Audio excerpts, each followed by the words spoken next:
Hello and welcome. This is your GM in the Great Barrier broadcasting from the center of your entertainment galaxy. We are back with Star Trek Adventures Aegis. Our 22nd century campaign is set during the era of Enterprise, and we are in part 4 of the current episode, Scum and Villainy. When last we left off, our crew had managed to infiltrate the section of this asteroid base they have found themselves on, called Uticon. Very much true to the title, a hive of scum and villainy, one where all manner of pirates and unsavory characters seem to gather for various bits of trade, searching for jobs, and in this particular case, games of gladiatorial combat. One that involved one fairly mysterious new entrant into the game, an alien simply by the name of Deshawn. Uh, but that was hardly the purpose of our crew. They have come here because they are on a clock to determine a lead behind who stole very crucial material from the Tellarites. Their objective has been to locate the responsible parties and see if they can get a lead on the dangerous substance known as chemosite, which there was a very large cargo shipment that had been hijacked, apparently by an Orion pirate. The crew did manage to track down said pirate, who apparently has some linkage with the captain, Colonel Sharp. Unfortunately, as they were getting closer to finding out exactly what was going on with that, it seems that the Rigelians were actually present in a more official capacity, law enforcement essentially. They tried to lock down the facility, but the crew of the Aegis, both on the station and out in the distant nebula, have been working to sabotage that, whether by creating a disruption that was hiding the Rigelian ships and scattering them up a bit, or just by fighting their way through the Rigelian agents and generally trying to get through a fierce melee that commenced on the station. So, it is at this point that after they had crossed that and survived some very narrow double crosses, that we will join with a particular member of the crew, one who has not seen much action during this part of or during these last parts of the adventure, and we follow on the inside of the Vulcan shuttlecraft that you took to the station, and the recruited, quote unquote, guide by the name of Saral. Mr. Saral, you are presently in your shuttle. It's still under the guise of being captured by a band of miscreants. Uh, Obviously, the landing party had went by all manner of increasingly silly aliases in order to try to suggest they had some sort of hard reputation of some sort. But yes, you obviously stayed behind from all of that and decided that it wouldn't make sense for you to go onto the station, which is perfectly logical. Um, but yeah, you've had some quiet minutes yourself while they do whatever they need to in order to learn more about what's going on here. I guess first tell us, how would you be spending this time in the shuttlecraft in relative solitude? Um, Probably hooked myself up to the communications that are going on, like what the station is receiving and sending out, as much as I can kind of just listen into, keeping an eye on the surroundings in the I guess hangar bay, what vibe is happening, and otherwise, not sure. Listening to quiet, calm Vulcan. Silence. Well, yeah, quiet, calm silence. But then just a little hint of Vulcan meditation music. I just always liked the idea of Klingon opera playing for every character all the time, because it's the most unhinged music. Or we go really hard with some Packlet hip hop. Sadly, I don't think they're. Oh yeah, I put something out there, didn't I? Man, that is something to add to a later game. Unfortunately, they are not yet spacefaring at this point. I mean, I could also probably interest you guys in some Ferengi poetry. I mean, do we know who gave the Packlids the warp drive? Could it have been Soral? Would certainly be irresponsible enough. Oh, jeez. I won't discount that, and I won't stop you from giving the Packlids warp drive. I'm If you neither can confirming find nor denying this, because I do have the biggest head. Oh dear. Okay, Soral sitting in his shuttlecraft, obscenely large hat, and I'll guess like otherwise relative silence, parsing through the what bits of communication you can pick up. I'll give you the option of making a roll here if you would like. Otherwise, this will just be a bit of like narrative fluff to describe what happens here first. I mean, how are we on momentum? Can we use like a momentum roll, or? I don't believe there is actually any momentum currently out on the board. Either that or Oh. Panda was holding it and he is Oh, not actually, in at the the moment, I forgot to log in. So give me 1 second. Yep. It looks as though he has 2 momentum. However, it's been a week, so I'll be asking for one of those. Yeah, let's make a roll. Maybe I can increase that because the captain is about to go solo, more or less. Okay, so let's call this. Let us call this a difficulty. I think I'll call this difficulty 2 just for this task, but let's make that insight and engineering. Cool. Would computers apply as a focus? Computers, I think that would be reasonable for what we are doing. And that is 3 successes. I'm also rolling for a shuttle to assist you here. Unfortunately, no good there. But with 3 successes on the board, you do get back a point of momentum. So, Mr. Soral, initial stretch of time where you are listening in seems to be fairly standard.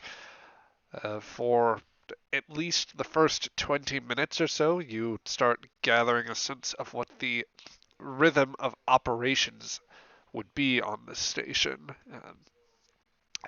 It seems as though for the station's part, there are some perpetual broadcasts on some frequencies that are very short range. Essentially, it seems meant to uh, either advertise certain services on there or to seek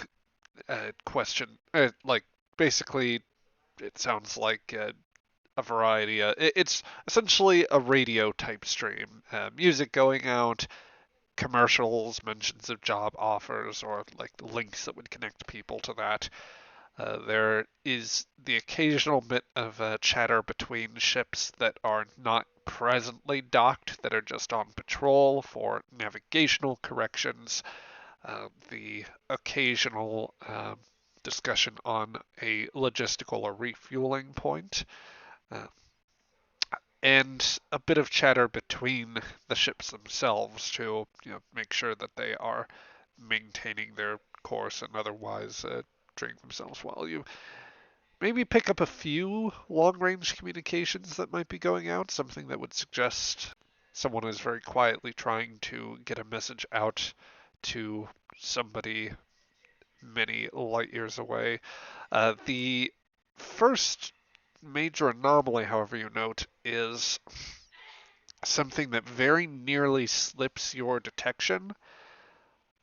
There is a persistent covert like signal of some sort on a frequency that is very difficult to detect, that seems to be shorter range than the like subspace, most of the subspace transmissions, but is much further out than the radio signal, essentially. This could be heard by the right person from just about anywhere in the system, even possibly through the nebula's interference. And that's damned peculiar. I guess while I'm still pondering what's happening is when the firefights start to happen. Well, a few more minutes go by as you try to get a sense of it. There's not actually much to the message. It seems to be a fairly simple type of signal, and like something very repetitive, very simple. You'd almost like you might mistake it for a distress beacon or some sort of warning signal of some sort, but you can't quite break through whatever encryption is in place. I'm going to ask you for one more insight and engineering roll, and this time it is going to be a difficulty of 3, though you are once again assisted by the shuttle. Should I use a momentum and hope to get some back? Because we don't have that much. Go for it. Sure. That is 3 successes there, which does help. It does help a good bit. Let's see if the shuttle pod gives you back anything. Nothing from the shuttle, but you do at least succeed. In monitoring the communications, you also spot there's another signal, this one bound from the nebula, and this on a familiar frequency. It was badly garbled, it seems, by some sort of unusual nebular interference that you weren't picking up earlier, as if there was some sort of distortion or disturbance that possibly some sort of excited particle mass that was swirling around in the nebula. Nonetheless, it is a message from the Aegis, and one suggesting the gist of it, if I'm correct, Patel, would be what was it? Basically, other ships are in the nebula, possible hostile action about to take place, something of the sort. Anything you'd want to add to that? Yeah, I think without quoting the character directly, it was basically guys, it looks like shit's about to go down. Creighton has no such compunction about the language, so very much the audio, if there is an audio clip, would be, "Sirs, shit's about to go down." Slightly deeper voice, I suppose. Fantastic. Yep. Colorful metaphor, Ensign. I trade in them. Well, I don't think we have any communicators. It's possible that they do, but By this point, we're already having gun. But again, it's like it's since this kind of happened in the past anyway. It's like, I have no way to reach them. This should be interesting. I kind of start like the warm up routines for the engines, kind of starting the getaway car. Fair enough. Do you bother to take a look outside as you are? Oh yeah, starting this I mean, process? I'm sitting in the cockpit, so I assume I can see outside. Well, you can see out to the ships at this point, which all seem to be those that are undocked are presently maneuvering away from the station, it seems. And a freighter might be trying to leave at this point. There's no way to actually look inside the station at present, but I will note that there is a drop-off of most of the routine comm traffic, and there are quite a few signals between the some of these ships and like smaller, seemingly personal signals. So Well, this is working great. It's fantastic. Yep. Punching buttons. Yep. And so you calmly manage to get the startup sequence going. 5-10 minutes later, there is basically a request being put through from the ship's intercom, or possibly even if one of the away team wants to do it, you could always use your communicators at this point. I'll leave that to your judgment. If memory serves, Shira was in command of that contingent. Yeah, sure. Once we're away from the captain and her wife, I'll whip out the old communicator and contact Soral. Right. Soral, the shuttle's communications channel goes off. It's easily verified as a local communicator signal from the Aegis landing party. Yeah, just like immediately, I assume nothing what's happening is part of the plan. Get that ship ready to get going as soon as we get there. Count your blessing that I'm not already left. Also, don't open the door to anyone else. I mean, I wasn't going to anyway. All right. So when they finally approach the doorway, it is a short while later that after foiling that the Mazarite, Commander Ethal's attempt to shoot either Visenia or the captain, that you, Shira, along with Dr. Lambeth and Lieutenant Commander Romanov, drag along the injured, what you thought to be a Mazarite, but actually seems to be a Malurian in disguise, a reptilian species who's more renowned for their, at least among certain groups, are renowned for their ability to disguise themselves as such. But yes, you are outside the airlock to the shuttle pod and waiting for Mr. Sorrel to open the doors. That you out there, Shira? Else is it gonna be? Open up! Shira, from the distance, you cannot help but hear. Let's see. First, let me make you guys visible. But Sorrel, you might even hear over the comm line the loud crowd. You have foiled my plans for the last time. By the four winds, I will end all of you and your captain. Our captain isn't here right now. Go away. Not good enough. I don't know this guy's name. It was Dagnar. No. That was in character. That's actually the not running been joke. introduced. Yeah. Fair enough. Yep. So, For you, it was the most important day of your life. For Shira, it was Tuesday. precisely. So, I presume that you pop open the hatch at a certain point. Well, I guess there's like a couple seconds wait where it's like, is he just going to leave? And then the doors start opening. Doc, treat the Malurian. God damn it, I'm a scientist, not a doctor. Talking to Doc Lambeth.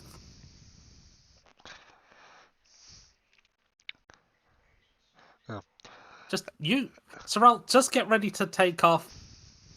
Lambeth, look after the Malurian, make sure he doesn't die, and Yeah, got it. let's get away before that guy. She'll point to the Nausicaan. Tries to board the ship. I've been ready for a while. Where's the captain? Long story, but is trying to recreate her honeymoon with her wife at the minute. So I need an inside check on that. I'll, Like, is Shira just trying to sell me a mutiny right now, or is she truthful, or what's happening? You may, if you so wish, roll an insight and command. As you do, Dagnar is presently facing down two Orions that have had the misfortune to crawl into his path, and they just start swinging. Unfortunately, Dagnar starts swinging, and unlike the Orions, he has a sword on him.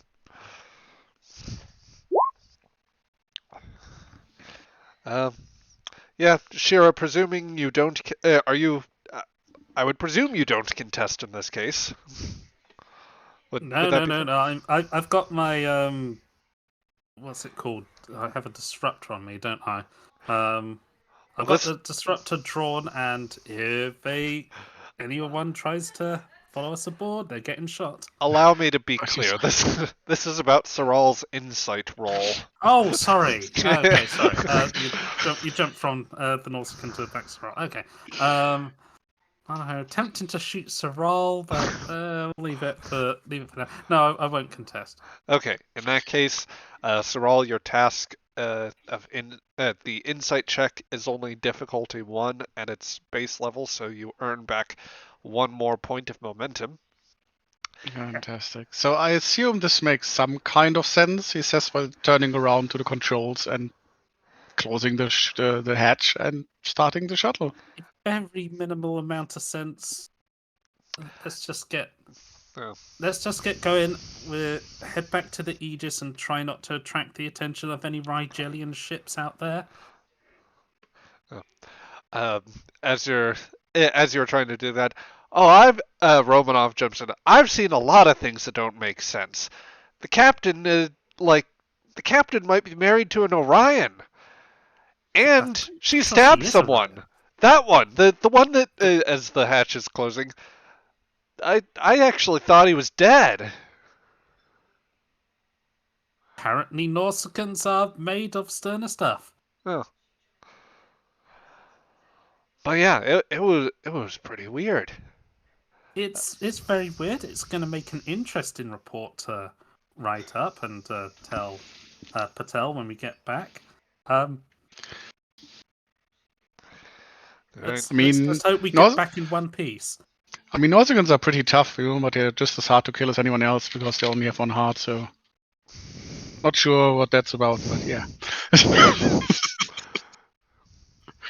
Somewhere the captain's ears are burning. Yep. You try to hit their secondary heart. Just once. Just one. Yeah, and I try to maneuver casually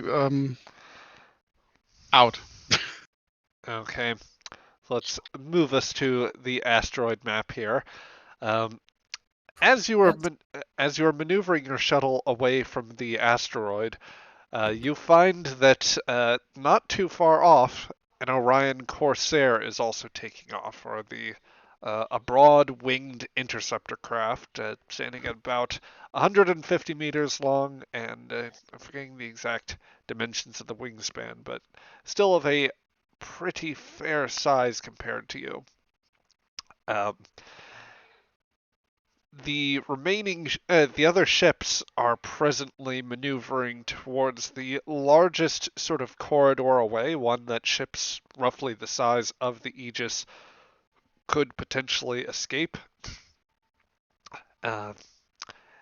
Unfortunately, there seem to be at least a couple ships that are on the way there. Oh, by the way, Soral, just as a quick question, did you ever bother to return the Aegis's message, or did you just set to work? No, I didn't, because I thought I don't want to connect myself with anyone out there because I'm not sure what's going on. So it's very. I've kept radio silent. Gotcha. So whilst you are maintaining radio silence, everyone else is trying to settle in. Romanov is looking at a communicator that Shira and Lambeth, you would at least know that the captain handed off, and she's working on something at the moment. And I guess, let's see. I guess, Dr. Lambeth, you technically have a patient now, if you would like to tend to them. Otherwise, I probably should. Okay. Then, well, I'll let you act next, and then go over to Shira. So, first, Doctor, the Malurian that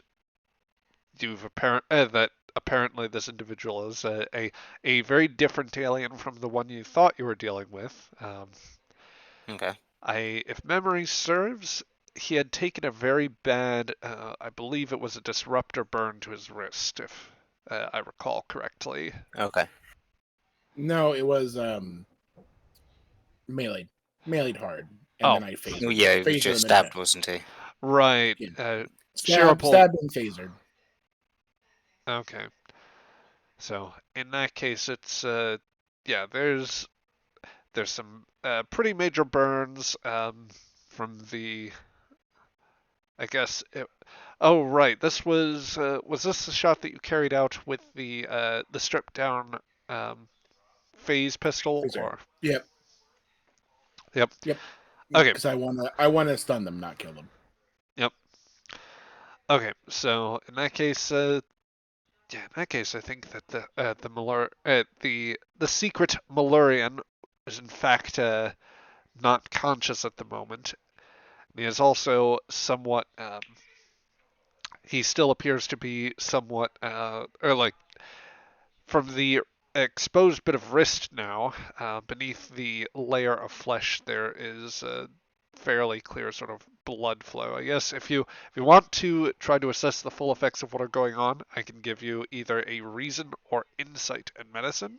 Kind of depends what you'll be. I guess if you're pulling out your hand scanner in this case, then it would be reason, as you were trying to get a sense of his full anatomy. Yep. Okay. Yeah. So, how many successes do I need? Do I know? Let's see. So that would be, let's call this, I think difficulty 2 would actually be appropriate here. Unless Okay. there is some talent that allows you to deal with less familiar alien physiology. Malurians No. aren't. So I've got stuff for dealing with when I haven't got proper equipment, but that won't apply here. Yeah. So I think. Yeah. Is it alright if I spend momentum then? Go a for bit it. Thank you. Okay. Ooh, well Wow. done. Ooh. Nicely done there, Doctor. So, the stun effect from the phase pistol, at the very least, like so you're taking a step back, you run a full scan over this individual.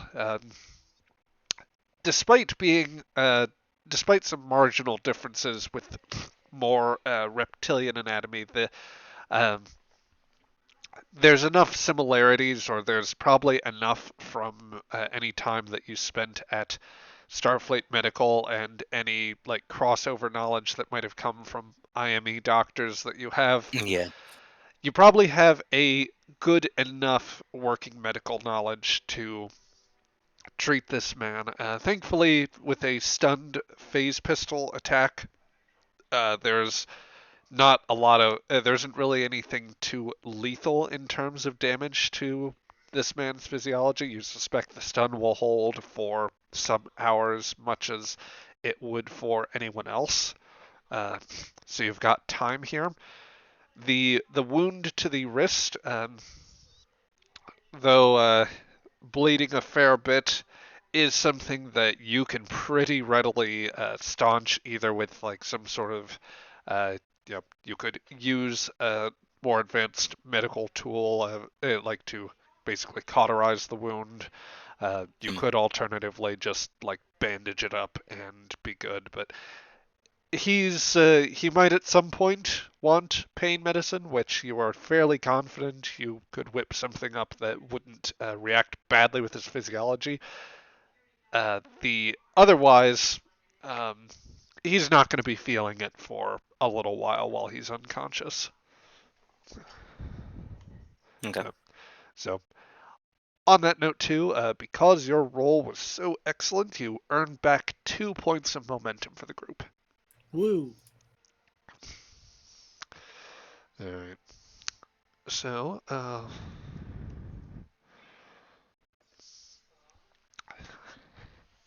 then I won't ask you to roll anything else for now, Doc, but is there anything else either with the patient that you'd be doing or just anything in general you'd want to do? Yeah, I don't think I've got anything I need to do. Eh, I could basically just make sure this guy's okay and keep him out of trouble. Yep. I'm sure your bag has some gauze in there, so you can wrap that around the wrist for now. Yeah. All right. So, as that's going on, I guess going over to Shira, as you move up, I imagine you'd be moving up near the cockpit closer to where Saral is working. Yeah. Okay.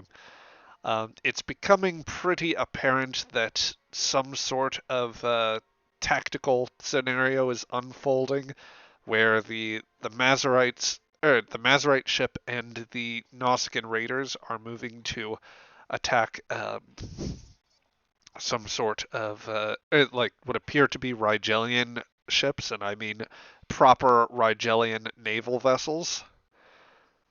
We do not want to get caught in that fire. Perhaps there's a denser part of this asteroid field we could go into, since we're a relatively small ship.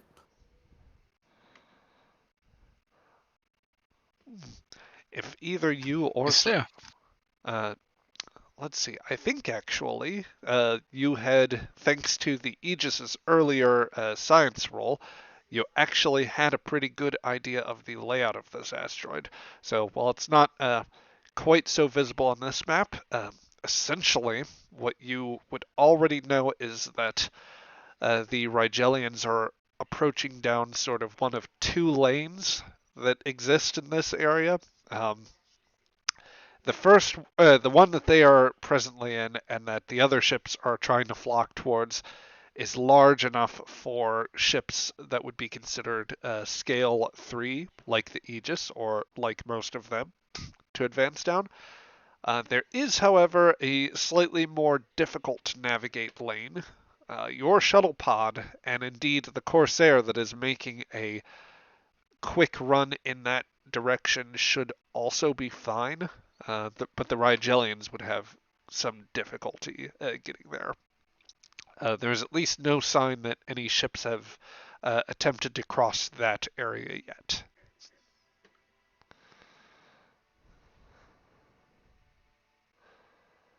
I mean, yeah, sounds easy enough. Okay, so you begin. I presume then that you start getting your ship into position and get through that part of the field. Yeah. Okay, so I'll I will just ask you for one. I'll just call this control and con here. Um, as you start making your way to the start making your way through the field. Oh, this can only go badly. What's well, perhaps myself or Romanov could assist. What's Romanov's control and con like? Would sensor operations help as a focus? Oh, it's a very loose application. Yes. You can also use your determination to get a crit out. I'll say because this is a shuttle operation, that this is merely difficulty of this is a mere difficulty 1. The increases in difficulty really only come into play by using a larger ship to navigate this area. Yeah, it'll be fine. I'll assist with as a co-pilot then. Sounds like a perfectly fair prospect. And you score 2 successes with no help from Shira there. So Saral, you immediately start trying to navigate the narrower path with the shuttlecraft. At this point, the spacing between objects is such that even at fairly high thruster speeds, you are able to bypass a good bit of the more dangerous objects. You are much more nimble in this situation. So yeah, the crossing this shouldn't be too difficult here. While Saral is doing that, Shira, is there anything else you want to attempt at this point? I'd really love to contact the Aegis, but we're very much too close to the that Orion Corsair. We don't want to blow anyone's cover.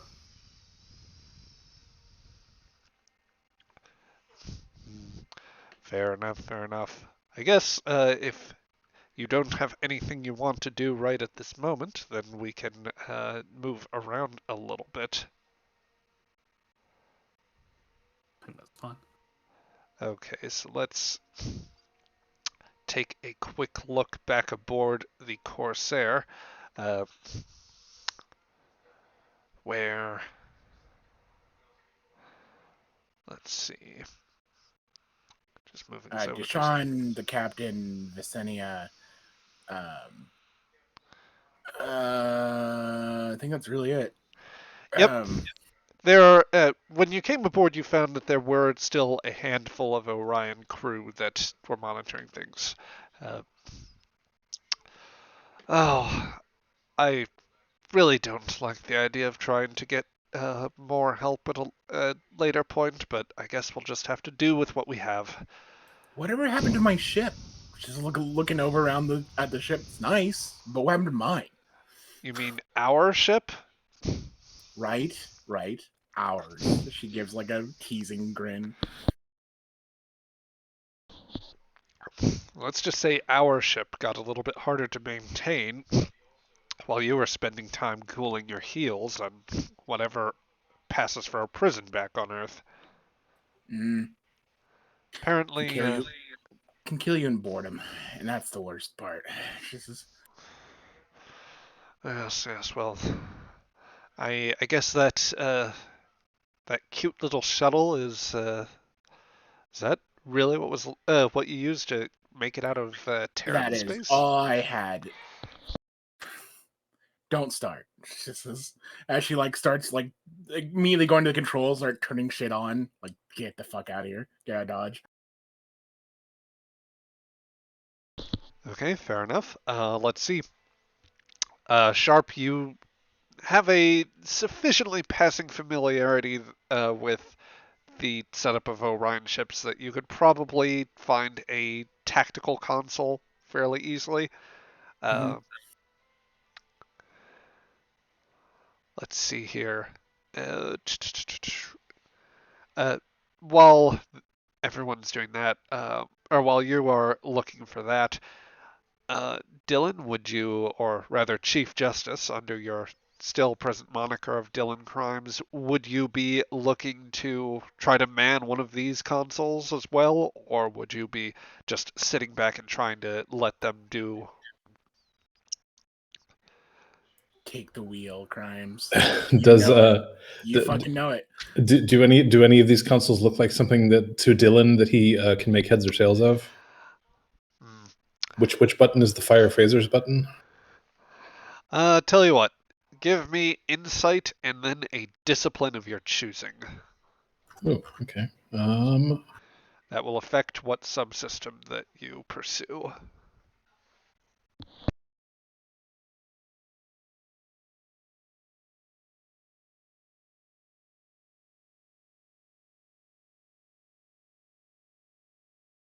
Would multitasking matter? Oh wait, that's a talent. Never mind. Sorry, that's not a value. I mean, technically, it would mean that you could use pretty much any. If you succeed at the task, basically, you could use con as. Basically, you could say that you are using con if that is your highest one to your advantage, and basically pick out what you think would be the best console, essentially. And that is 2 successes. So, using the multitasking rationale, what would you be looking for most? So, is there anything that's clearly not manned on this bridge? Can I tell at all? The setup looks similar to a Starfleet ship on the thing here, but is it really nobody manning the wheel on this thing? So it seems as though one of the Orions is near what appears to be the navigation and helm console, basically a flight control segment. They are trying to manage both sets of controls, or have shifted. They have shifted command functions from both to one of them, but it's clear that the setup is not quite conducive to that. This is still an era where a lot of ships are designed with sort of separate controls for that. That's indeed how it's set up on the Aegis as well. So you could very easily you could take over that part of the wheel and allow them to just focus on the navigational elements if you wanted to. They're probably the better pilot, I would say. He'd offered to take over navigation and sensors and things like that. Wait. Chief Justice is not good at piloting? I mean, He is just a chief. He didn't go to the academy for this. I won't hear any of that. Chief's a working man. But yeah, I guess it was that probably like this dude up here up front, I guess, right? Yeah, that'd work. Yeah, so quote unquote Dylan will saunter up to this guy and tap him on the shoulder and be like, "Hey, you want me to take over the charting for you so you can handle on driving this puppy?" Chief Dylan Crimes is a pretty good navigator. That depends. Is a puppy a sleek, responsive, and otherwise very fast and very capable of defending itself? I don't know. I'm under stress. That's a yes, right? And he winks. Yeah. But you wouldn't know because he's wearing sunglasses. I don't know. I don't know who you are, but you came aboard with the captain, and goddamn, there's just something about you. I can't say no to this face. Take over at navigation. Sensor operations and shield should also be accessible there. I plop down in the seat, and he starts trying to make heads and tails of the console here. Yep. So, that same Orion turns to Villainy. We should be clearing the main asteroid thicket in a moment here. I'll put our new is he crew boss? He's Visenia scratches her very deep green-hued chin, and then brushes a bit of hair away from her ear. He's at least a guest, might be. You do well there, Crimes. Eddie. What crimes? Okay. Crimes. Huh. Well, there. She just gives a shrug, like freaking pirates make up their names all the fucking time. Sometimes they're not great. Well, let me tell you this, Crimes. If your piloting skills is better than your tasted monikers, there might be a proper crew position in it for you here. That being said, can you run a sensor sweep? That I can do, boss lady. All right. This would be reason and science, though in this Okay. case you may use con instead with the multitasking talent.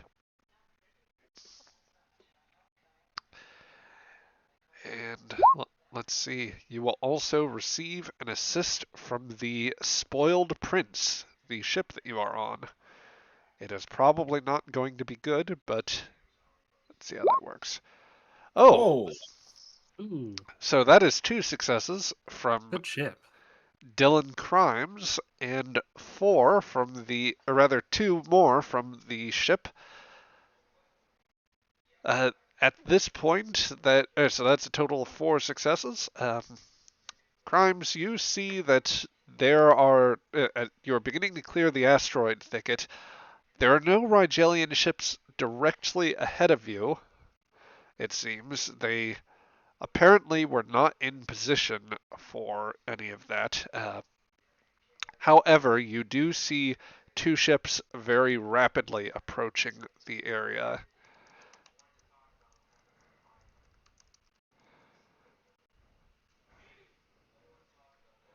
Which is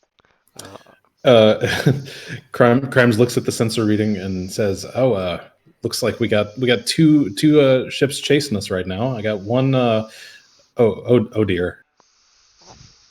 I got one of these Rigelian dudes, and then he turns around in his seat to face the 2 captains. One human ship coming in like a bat out of hell." really. Villainy Visenia just rolls her eyes and glances over her shoulder to you, just lazily propping her elbow on the like on the chair's armrest. He So didn't. far, I see 3 versus 1. So it's still your fault right now. Oh, come on! You could have at least warned me that you might have been bringing some heat down on us. I didn't think they'd go this far. I'm just a look, as lovely as I think I find myself to be, and as lovely as you are, we are just 2 fishes on an enormous pond. If anything, I would think they'd be glad to get rid of me. The Orion woman just shakes her head a little bit and goes for the classic Picard maneuver, the facepalm. I just hope that you still remember how to fire weapons. It's this button, right? She says dramatically. Only if you want to lower the shields. Right. And she just puts a realize that she pointed the wrong button and is like, okay, yeah. Mm-hmm. Yep. So, elsewhere on another bridge, the specifically of the approaching Earthship, the starship Aegis has made a break from the nebula and is making its approach towards the narrower thicket. Uh,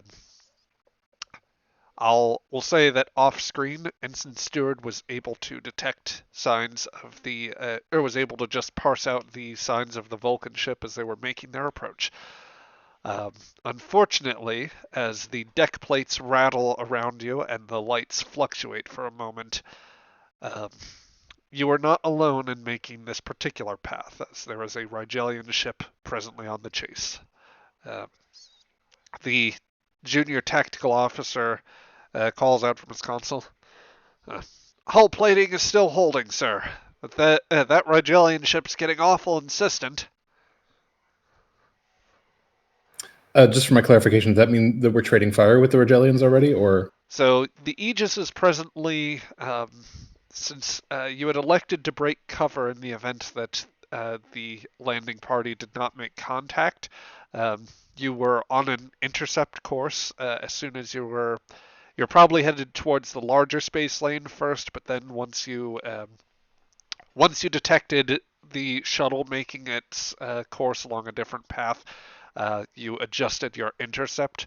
The Rigelians, there was like one ship that was a bit further out from that main group, and rather than trying to join the rest of the task force dealing with the others, they decided to intercept you instead because they don't know why you are here. They have been sending you repeated orders to basically heave to and prepare to be boarded. And Mr. Crichton, you're still ignoring these communiques, right? I don't. I did try to send a message telling them that our our main transceiver is presently malfunctioning, so we can send messages and not receive them. The deck plates rattle again as there's another palpable hit. I don't think they're buying it, sir. Isn't that the universal sign when communications are down? Either that or the universal sign when you don't like somebody. We had our magical moment just now.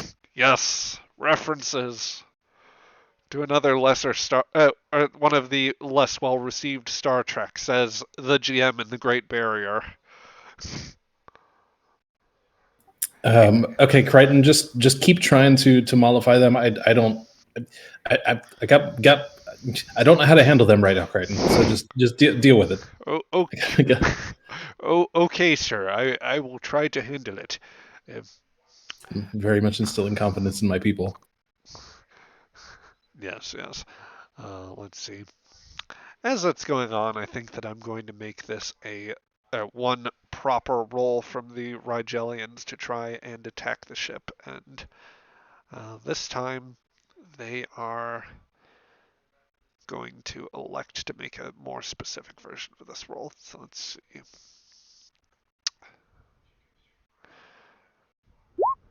That is 2. And then... Okay. The Rigelians continue to sustain fire. Conley is starting to improvise a few maneuvers. And as this is going on, your junior tactical officer says, well, their fire is becoming a bit less effective with the evasive, sir, but they seem to be trying to target our warp nacelles. If they knock out our engines, we're not going to be able to get away from this.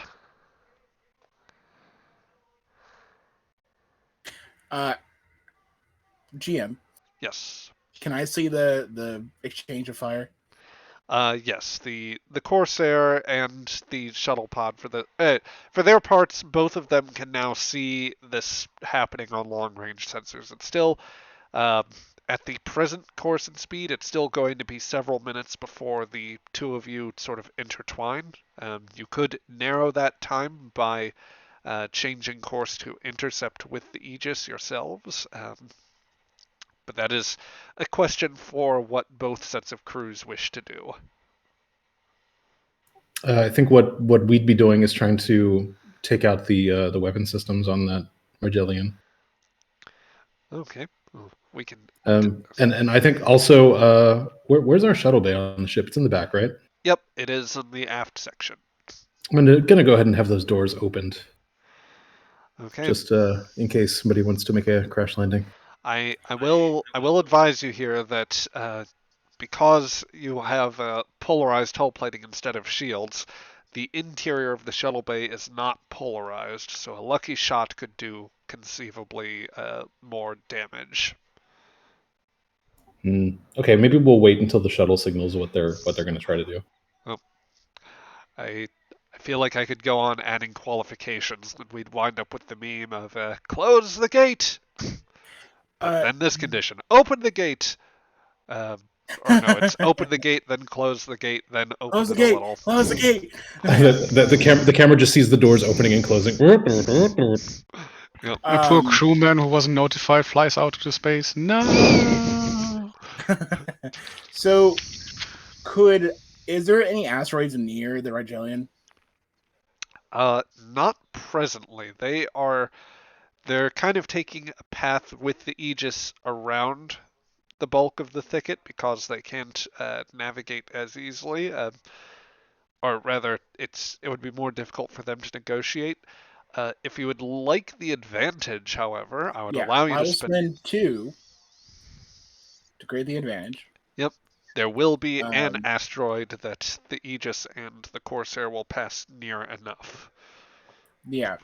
I want to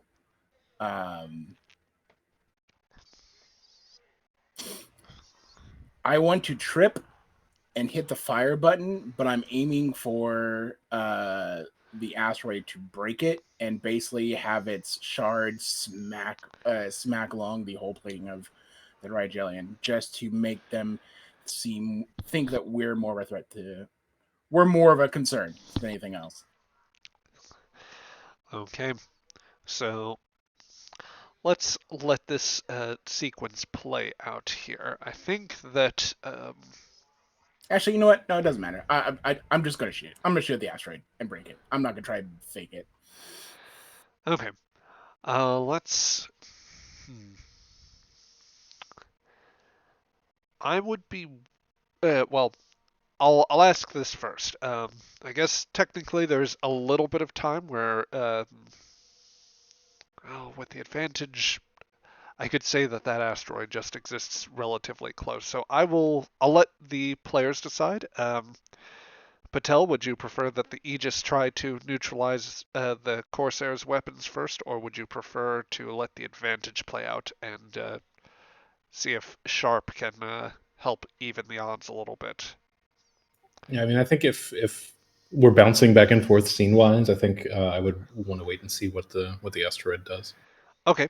I will say too that you can always use momentum to keep the initiative in order to in order to manage this. So let's see. Sharp in order to neutralize this particular asteroid, I am going to say that this is probably just at the edge of your effective. Well, actually, wait. The spoiled prince has a beam bank as opposed to the standard cannons, or rather, in addition to cannons. So you could make this shot at a difficulty of 2 if you wish. Cool. I will take advantage of that. Strategy, because I am trying to do something different with this asteroid as opposed to just blowing it up. I'll allow for that. I'm going to spend a momentum if people are fine with that. Yep.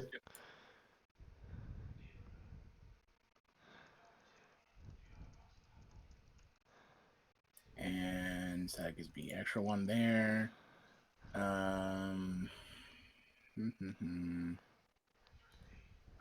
We're still early in the session, so here we go.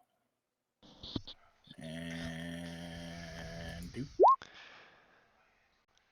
Okay, that is 3 successes and a complication. So let me roll for the spoiled prince as well, just to see whether they give you an assist. That is a second complication. God damn. I think at least one of them's got to be narrative. Because you can't afford to buy much off. That one be I'll narrative. give you threat, and then I'll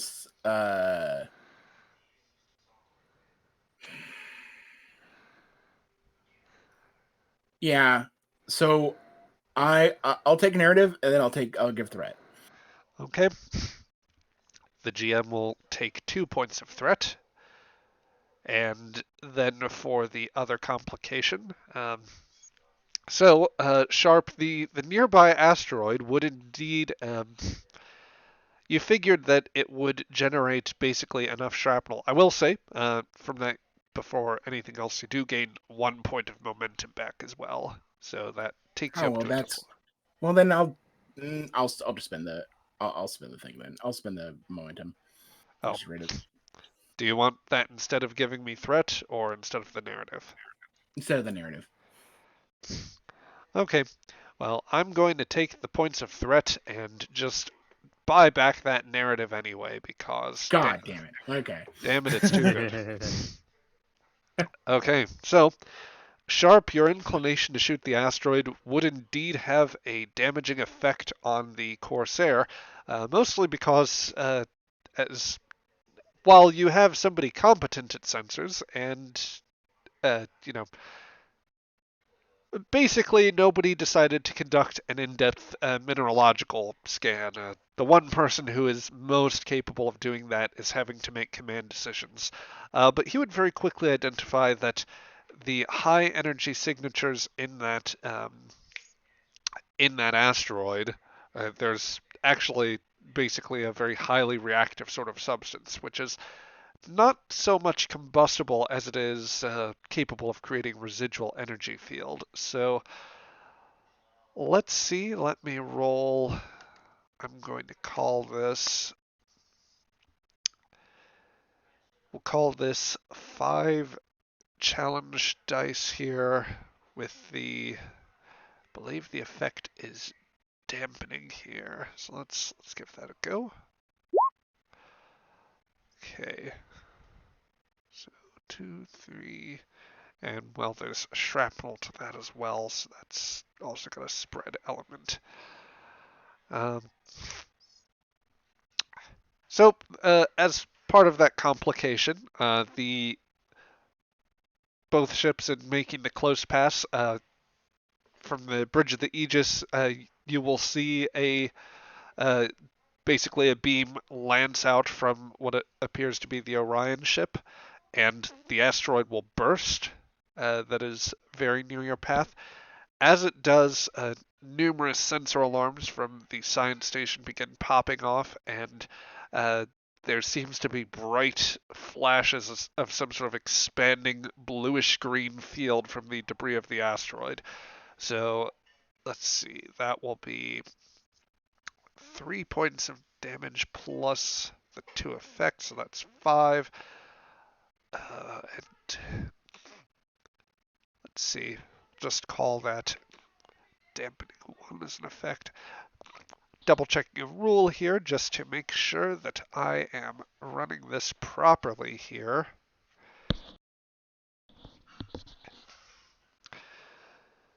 Okay, so sorry, just one more thing I want to make sure. Okay. The first effect that you feel as you as both ships cross paths would be the wave of an energy field that causes both ships to rattle a bit and go slightly off course. As this is happening, the uh, lights start flickering on the Aegis, and they don't come back right away. Uh, Indeed, Crichton will call back from his earpiece. Sir, Commander, the engineering's reporting some sort of persistent EM field is it's disrupting our warp field and EPS conduit flow. It seems that we're losing a slight bit of main power right now. Basically, you drop down 2 points of power, and then let's see. I think that both ships are going to resist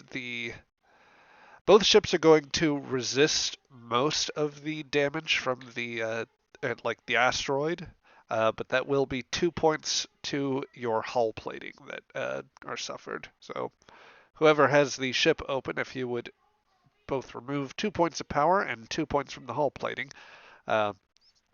you're going to hear basically the like very dull sounds of thuds against the hull plating, maybe slight bits of like the superstructure vibrating or like shuddering just a little bit under that persistent hit. Oh, that's bad, says Patel. Ensign Stewart, what's the range on this EMP field? Is it showing any signs of dissipating? I'm trying to find it. Give me a second. Yep. Do I roll domain? Let's see. Call this reason and science difficulty. I'll just call this difficulty 1 here.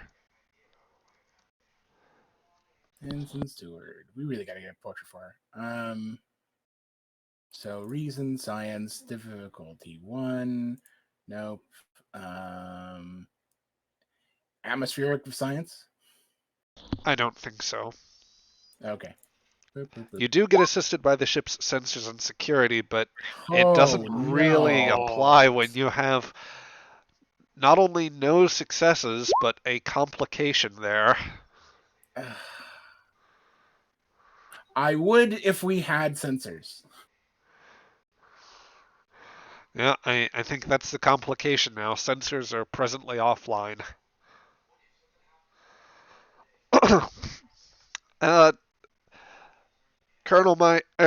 Commander,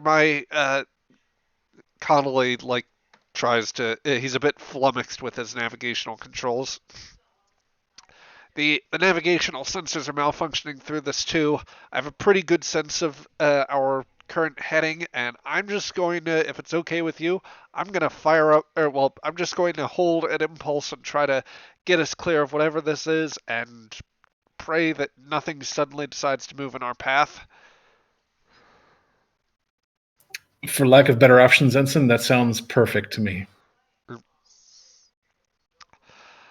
So this will mean that for your purposes here, well, I guess the sensor scan was kind of your task this round. So both ships are momentarily sort of knocked out without sensors and kind of drifting around for a moment. The Rigelians are also holding on a course, however, they were knocked a little bit off, so they are going to move just a ways out of range. While the Aegis is still waiting to clear that, I guess let's check first back in with the crew on the shuttle, Mr. Saral and Shira, or Shira and Dr. Lambeth. The three of you see as there's a battle unfolding. You are not terribly well equipped to contribute, but um, you still have you still see at least some of what's going on here. Um, any particular things that you would like to do in this moment?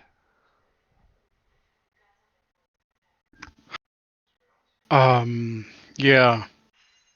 I just, while still looking at whatever's happening in front of me, I just say to Shira, so, um, landing approach? Bad idea? We can't land on the Aegis. It would look like, well, exactly like what it is that we're landing on board the Aegis, which is not a, which will blow the captain's cover. We need to make the Aegis grapple us. Fire on the Aegis. No, don't. Sounds like a terrible idea. Does the shuttle even have weapons?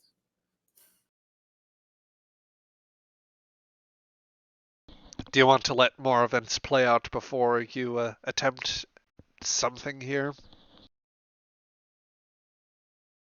Can we even do anything?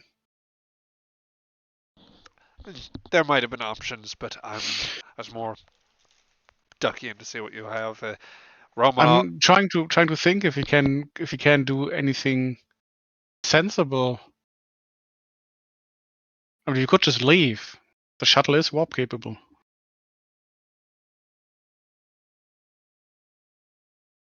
If you make it obvious enough and the Aegis notices, because I don't know the sensors are down, they will know we're out and they can leave. Plus, once we're out of sensor range of the Orion ship, we can make contact with the Aegis and they can pick us up. Perfect plan where nothing can go wrong. Okay, take us through then. Sral is a big believer in tempting fate.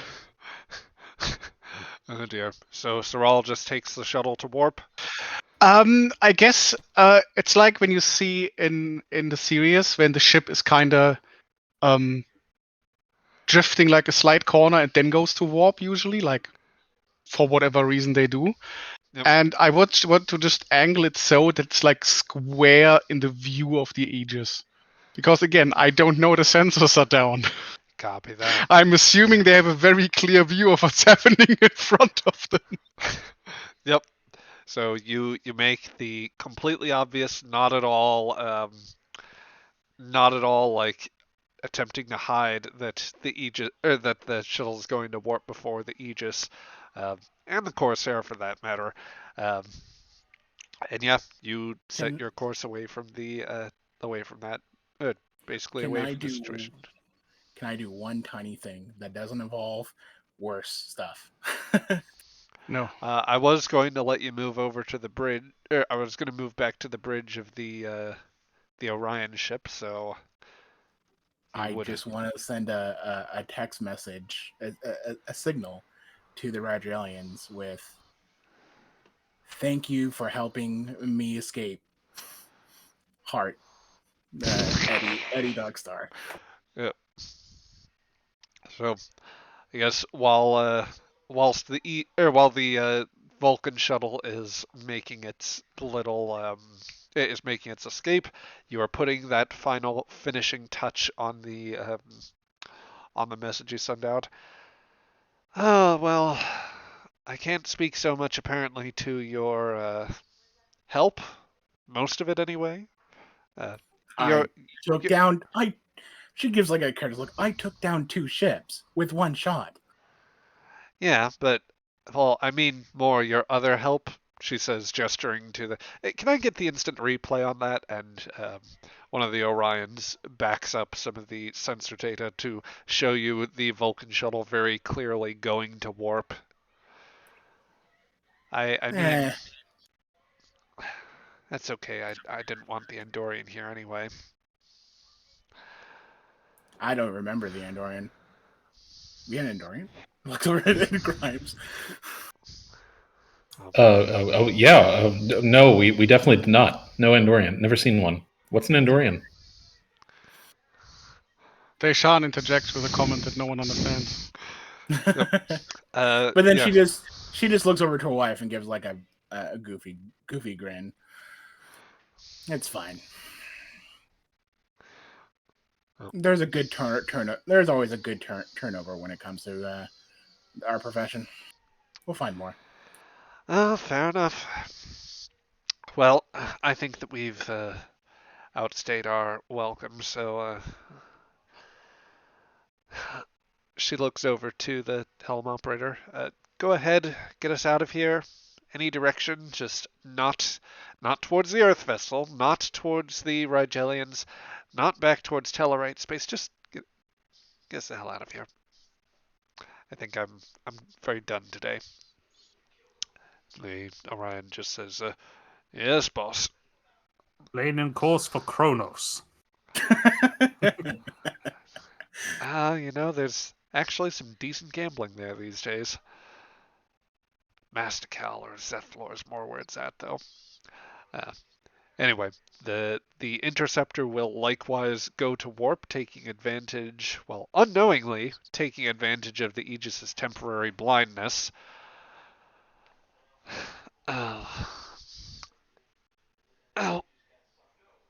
I think that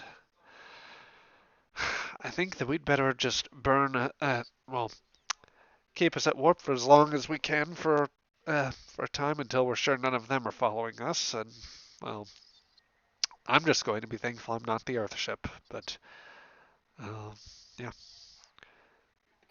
There's so good on the Argelians to help out. They're just playing a good Samaritan of all things.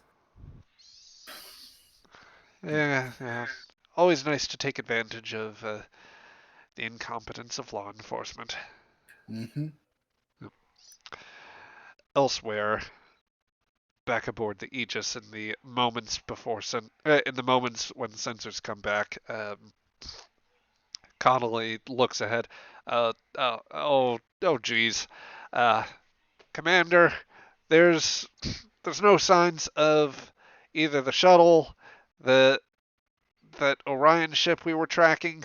There's just a bunch of Rigelian ships kind of scattered throughout the area. The one that was attacking us is still on a course away from us, but they'll be clear of the whatever sort of energy field hit them too. Do we have warp power, Ensign? Yes, sir. Just go. Just go straight ahead, as fast as you can. Okay, all right. Taking us to warp 2 sounds good. Let's do warp 2. As steward, is the sensors back up? Sensors are now back up. Can I see the two warp trails?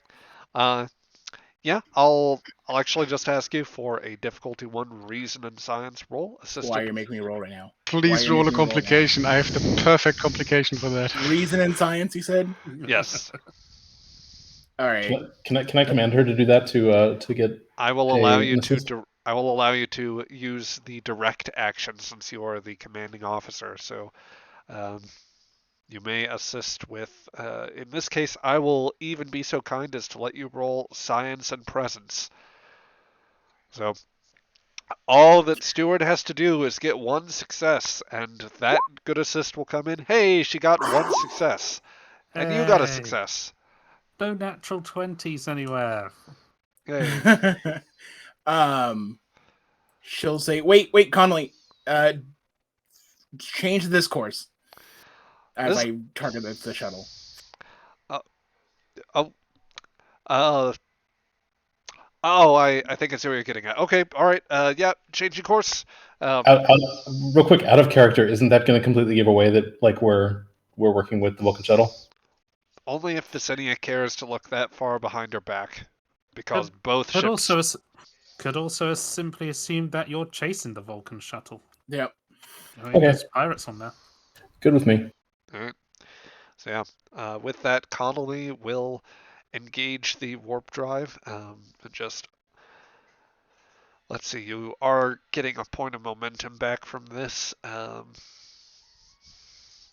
It's actually one question for this. Let's see. Saral, you know your shuttle. I think it's roughly warp 5 or 6 capable. How fast do you think he would have gone with that?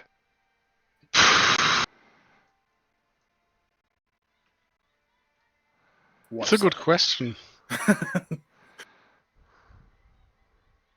I don't think I feel very threatened or followed at the time, so probably like a leisurely pace, so maybe warp 4. So as blind as It's a fast as the Vulcan, Aegis can okay? go. Listen, it's a Vulcan ship. Leisurely pace for me. Warp, nice cruise at warp 4. Yeah, just a gentle cruise at warp 9. But not too long, because we kind of want to make contact. Just like a good,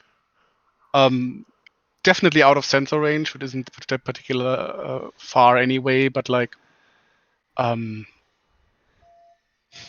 have no distance concept that I could invoke, but like a reasonable distance to evade any um, security net they would throw around that. Fair Like half enough. a light year or something. Come again? Half a light year or something. I don't know. I have One light year? no idea. Otherwise, Plot convenience. Plot does the convenient distance. does the warp trail also let us like see how fast he's going, and then I can just have Connolly go like 0.1 warp above that to catch up with them? Um, it does allow him to see that. Unfortunately, he's going to realize that because of the disruption field and in-game realistically, because you actually don't have the power to match their warp speed, he'll be able to push it to maybe 3.8 at the fastest, but the Vulcan shuttle will still be moving faster than you guys. You may at least be able to make it so the distance isn't so narrow, and at a point of your choosing, you can make contact. But Yeah, but again, I don't think fly that far. Like again, Just if wait it's until we're out of sensor range of the Orion ship. like something like 5 or 10 minutes. Yep. Just like not really long time, but that puts significant distance between us. It would still be like 30 or 40 minutes for the Eagles. Yes. Yep. Yeah, it's fine. Okay, Mr. Connolly, keep us on intercept and drop us out of warp when they drop out of warp, so that we can link up with the shuttle. Will do. I'll put us about as close to them as I can. And with that, so Conley and the ship will earn 2 successes on that warp task. They are going to expend basically remaining power in order to get you guys up to warp, but you will get the momentum back. And what's better, I won't force you to roll to restore that power later. So Yeah, how does that actually work? Or let's cross that bridge when we come to it, I guess. yep. Let's see. I accidentally gave myself that momentum. So yeah, the Aegis makes its quick an exit as quick as it is capable of doing. Um, as the system around them just evolves into pure chaos, or as that process just keeps getting worse, because it was obviously well past that point already. So let us take just a beat here. Thinking about the best order to take things from this point. Do we actually want to maybe take like just a 5-minute break and allow a moment to reset so that we can figure out how best to come back to this, or rather give the GM to sort his notes and find the most efficient way? we are coming back from our little break here. We just took a few minutes in order to get things straightened out, run some bio breaks and what have you. So we appreciate you waiting for us just a moment. But yeah, we're getting back to the show now. So there will be a bit of time that passes here while the respective crews continue along their way. But when we come back from the commercial break, as it were, the Aegis has dropped out of warp, and running just alongside them is a small Vulcan shuttle, one that is beginning to make its run towards the ship's aft docking port, or specifically the shuttle bay, or the bay where the bay where its shuttle pods reside. So a few more, just a couple minutes past you, we get the lovely effect of the aft doors rising up, the shuttle moving in and setting itself down on the hull, with everything locking in. A short ways later, after the decon chamber, after the crew finishes up in the decon chamber, getting sprayed by various sort of like basically some sort of like UV rays from, or like decontamination lights and gases, and definitely not decontamination gels. None of that nonsense here. Um, the crew begins to filter out. The doctor, who's presently experiencing some minor technical issues, we'll just say that he takes his patient with a medical team back to up towards sickbay for now. But for the rest of you, coming out in your pirate garb, for those of you that took disguises, you find Commander Patel waiting, waiting not too far outside, trying to figure out exactly what's going on. So let's go ahead and set up that scene here. This can just be in a corridor, so we will outside of the shuttle base, so we can call that Theater of the Mind here. And I will say, just above board, Ben, once you are ready, if you just want to drop something in the chat or send me a message. I think yes, you can hear me now. Oh, you're Good. back. Excellent. Yep, Excellent. there's a mute button on my headset that I haven't used before, and Oh, I accidentally no. pressed it. Oh, I gotcha. In that case, while I was muted through Discord, so I didn't notice, obviously. Copy that. In that case, I will make a very slight revision to the scene, and you can be among the party that steps off the shuttle pad. We will say that a medical team takes over for the patient from you.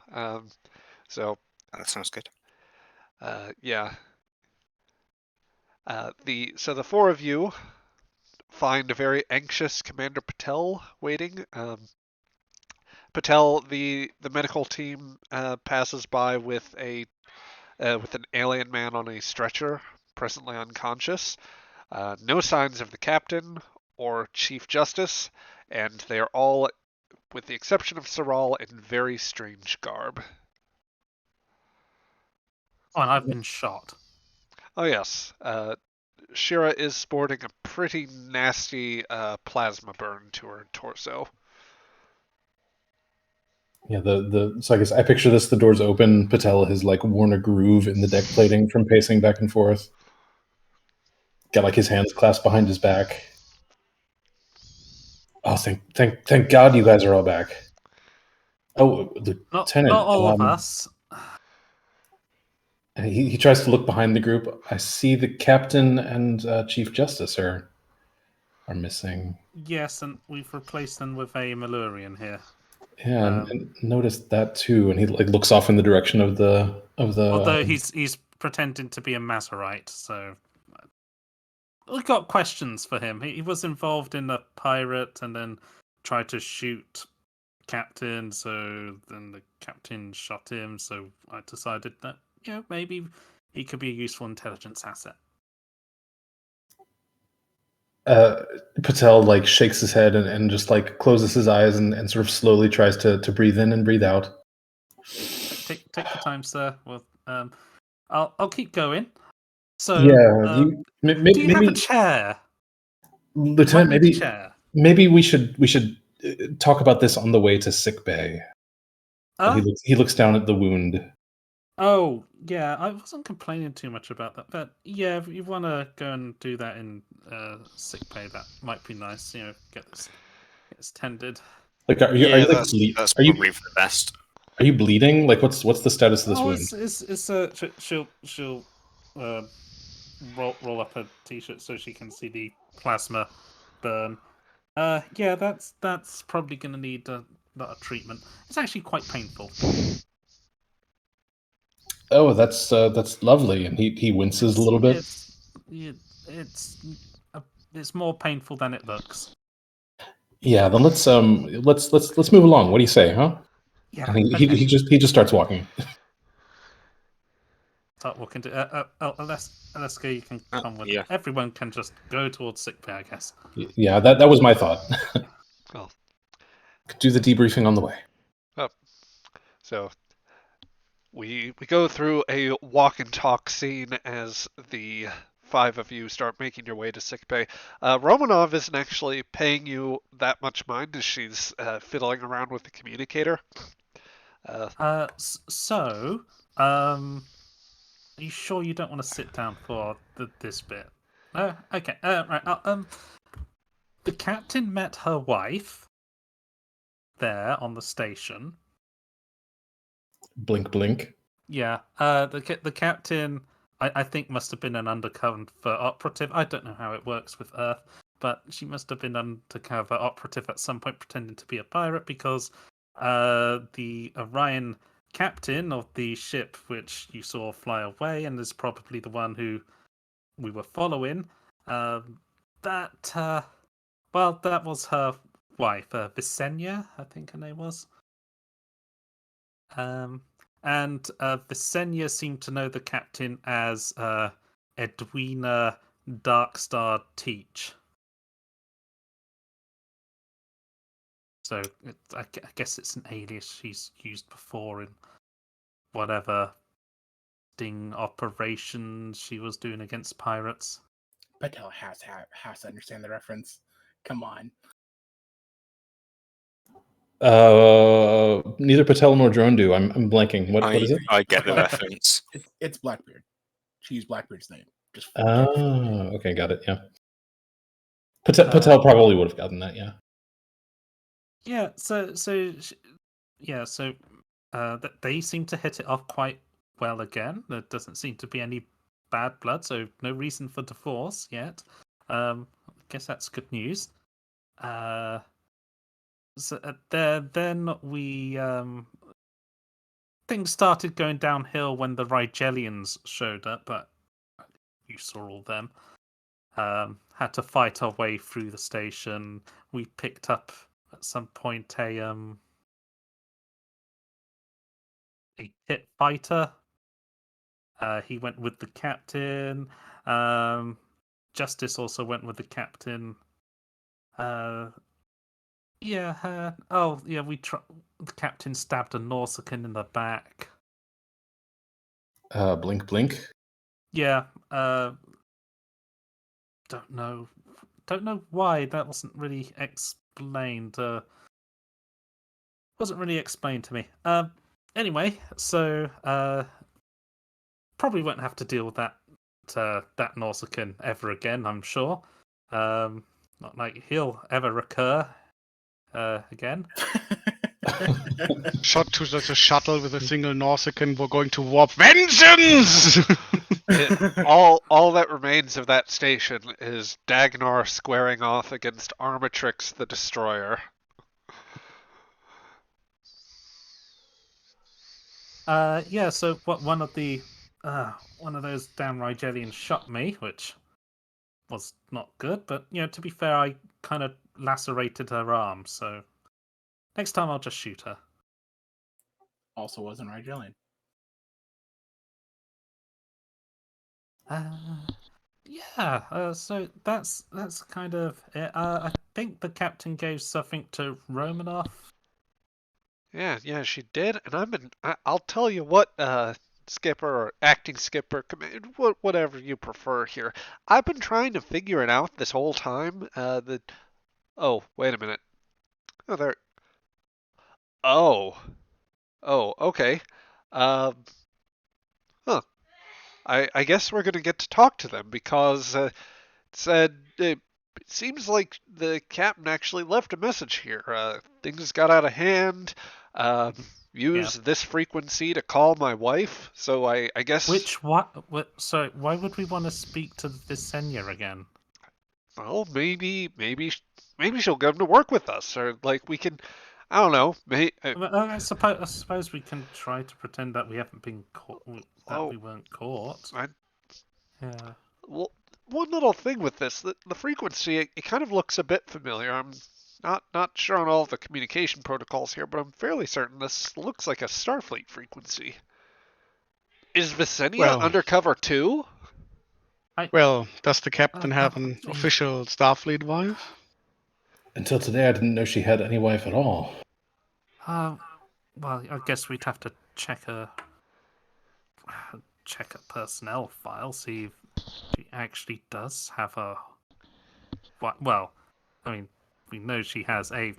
Whether she has a wife in her guise as captain rather than a guise as a pirate.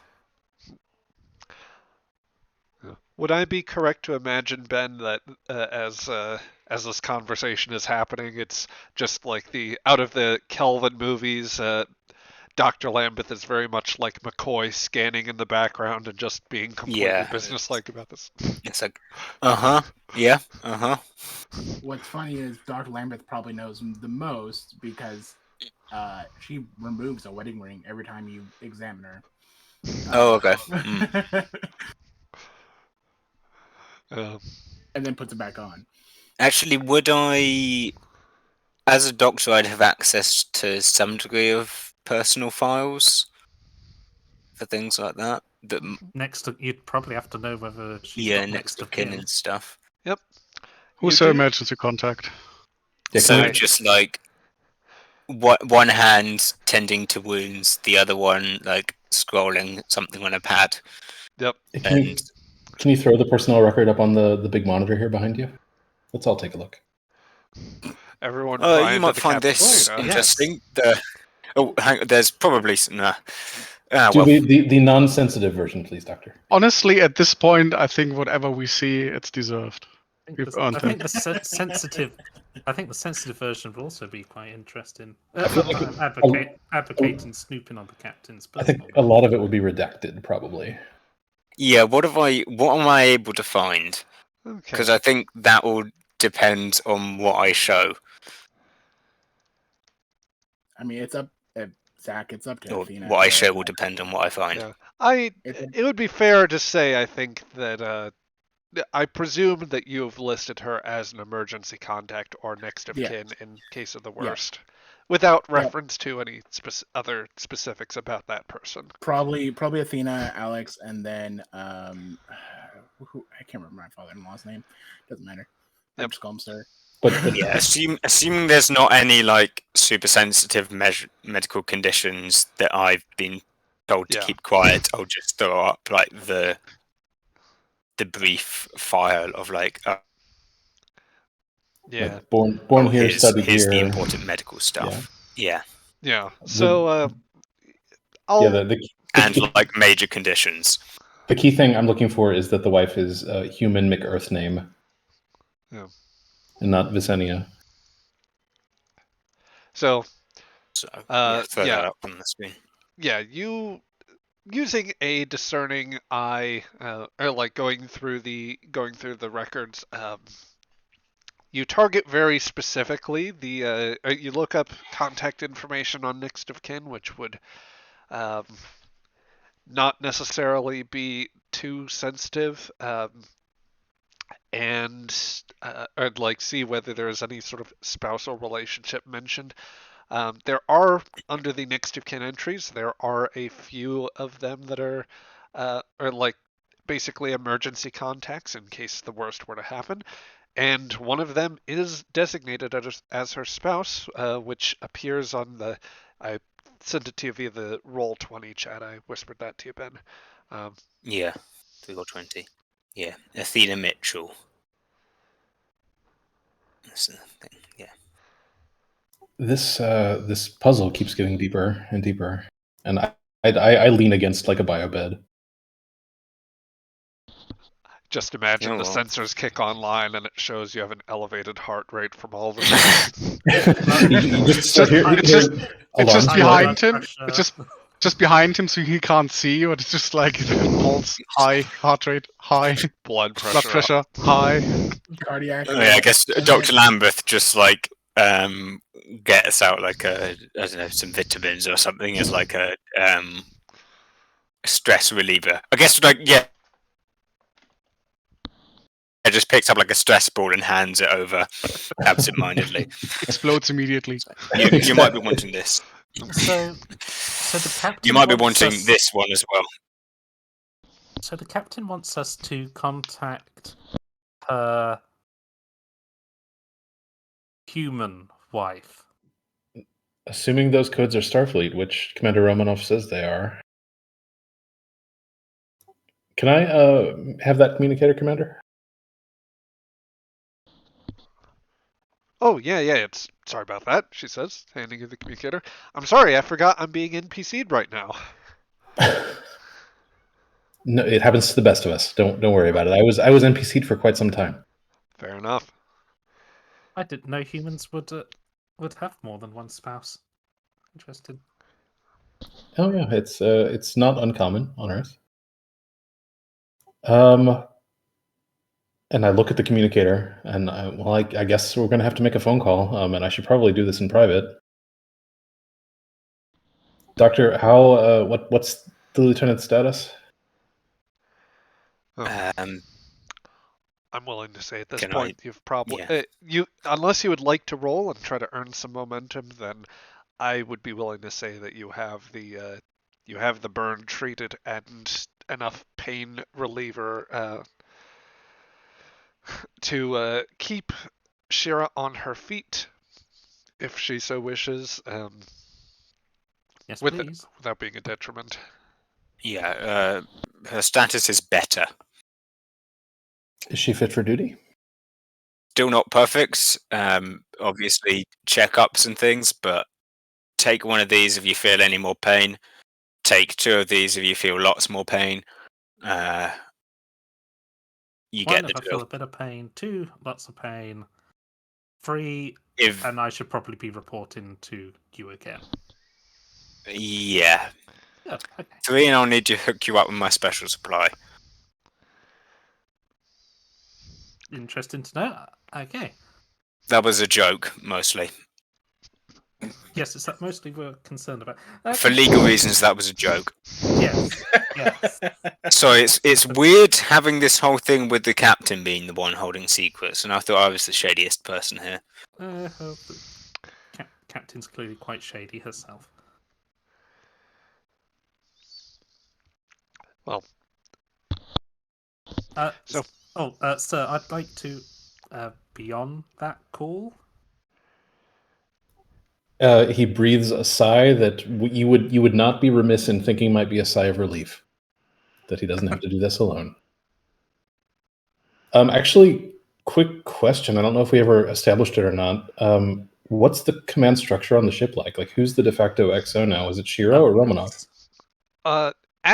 Pretty much since she's been back on the ship, the decision around command had actually been to allow Shira that position. Her Romanov's reinstatement was taken as sort of the parting recommendation from Captain Barton before he was removed, and in essence, basically because she's been cleared for duty, but not necessarily by Starfleet. The medical credentialing basically comes from somewhere else in an affiliated interspecies medicine group here. They basically have they're allowing her to return to her engineering duties, but outside of it, like in terms of the broader command structure, they would prefer that she not be at least not up to third out. It's an unusual arrangement as a lieutenant commander, but it's still kind of within the discretion of Sharp to lay out, and yeah, that's basically. Yeah. Okay. Yeah. Then I think either way, Romanov, the ship. I wasn't very kind to the ship. It might be worth heading down to engineering and cleaning up a little bit of the mess that I made. Oh, I'll do that for you, Skipper. And don't call me Skipper yet. Let's wait until we get some news from the captain. I think. Sure thing, Cap. And Uh, she just walks out of the walks out of sick bay. all right, Lieutenant. I would appreciate your insight on this call. And then he turns over to Soral and Dr. Lambeth, and I guess I'll send an SMS or something to Romanov and be like, "Can we meet in the conference room in say 45 minutes, an hour? Senior staff meeting plus Soral."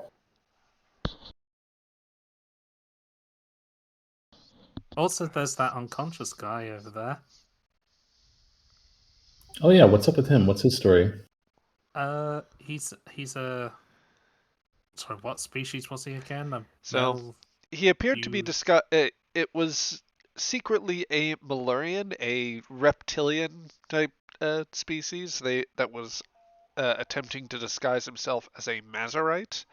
Uh, both of them have, or both species have fairly notorious ties to certain sort of basically criminal operations and syndicates. Ones that operate independently of the Orions, though there's some cooperation, sometimes there's rivalry, just depends on the circumstance. He's going by the name Ephal. He's pretending to be a Mazarite. I think he's Malurian. Not sure what he has to do, but he was after data that Visenya had.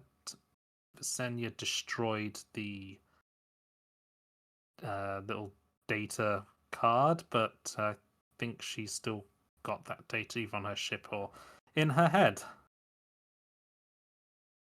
But what I'm reading from you here, Lieutenant, is that he's not necessarily to be trusted, right? He's unconscious right now, right? Not to be trusted. We should probably I'll get a security team posted to here actually. Yep. And if he's in a decent enough shape for it, if we can maybe keep him in restraints until I figure some of this stuff out. Okay. And the stress ball is pumping. Will do.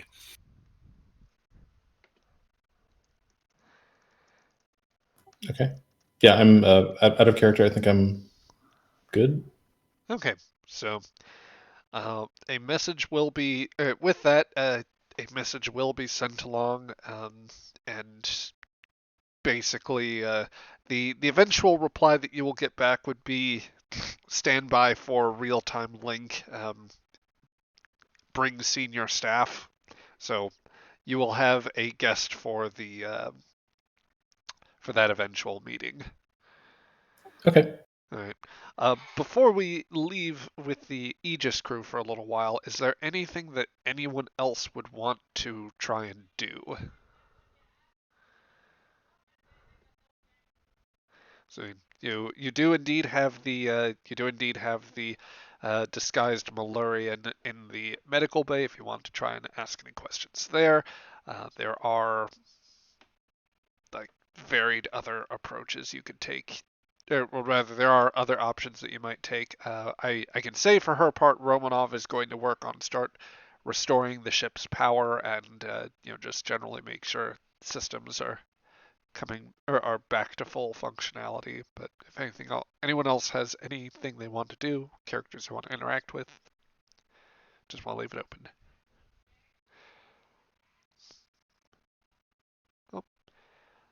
Hearing none, I think that we will head back off to the Orions for now, or back aboard the Spoiled Prince.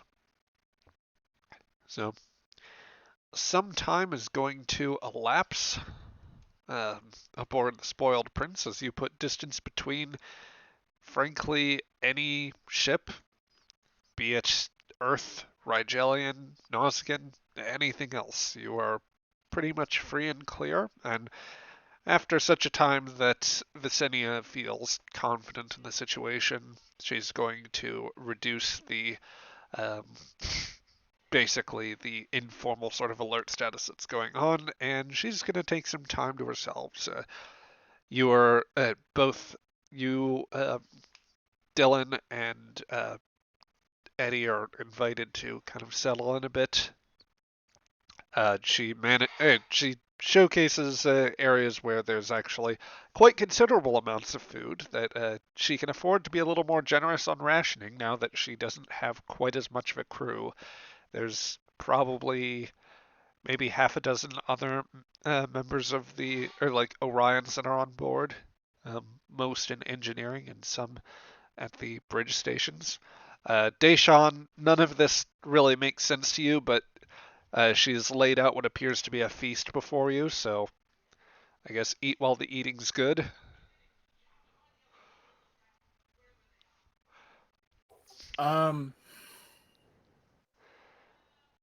How stressed out, or how can I insight Visenia? I will let you do that.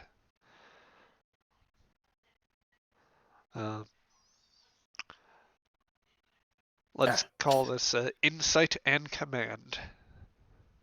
Well, I am not steward right now, so let's go back to sharp. Yep. Insight, command, diplomacy. I don't know that diplomacy would quite work here. I would think it would, to try to assess somebody's temperament or mood in order to, better approach, or how to better approach somebody. When it comes to inciting a person's emotions. Well, I suppose in that case I will allow for it. It will be contested, however. I'm gonna spend one momentum. Okay. And then so I got extra die, and here we go. Okay. Nice. So You can spend that momentum. From the past, perhaps at this point it'll have been a couple hours by the time that the two of you finally that she breaks off from the group, since you've seen her at Uticon to your escape aboard the Spoiled Prince.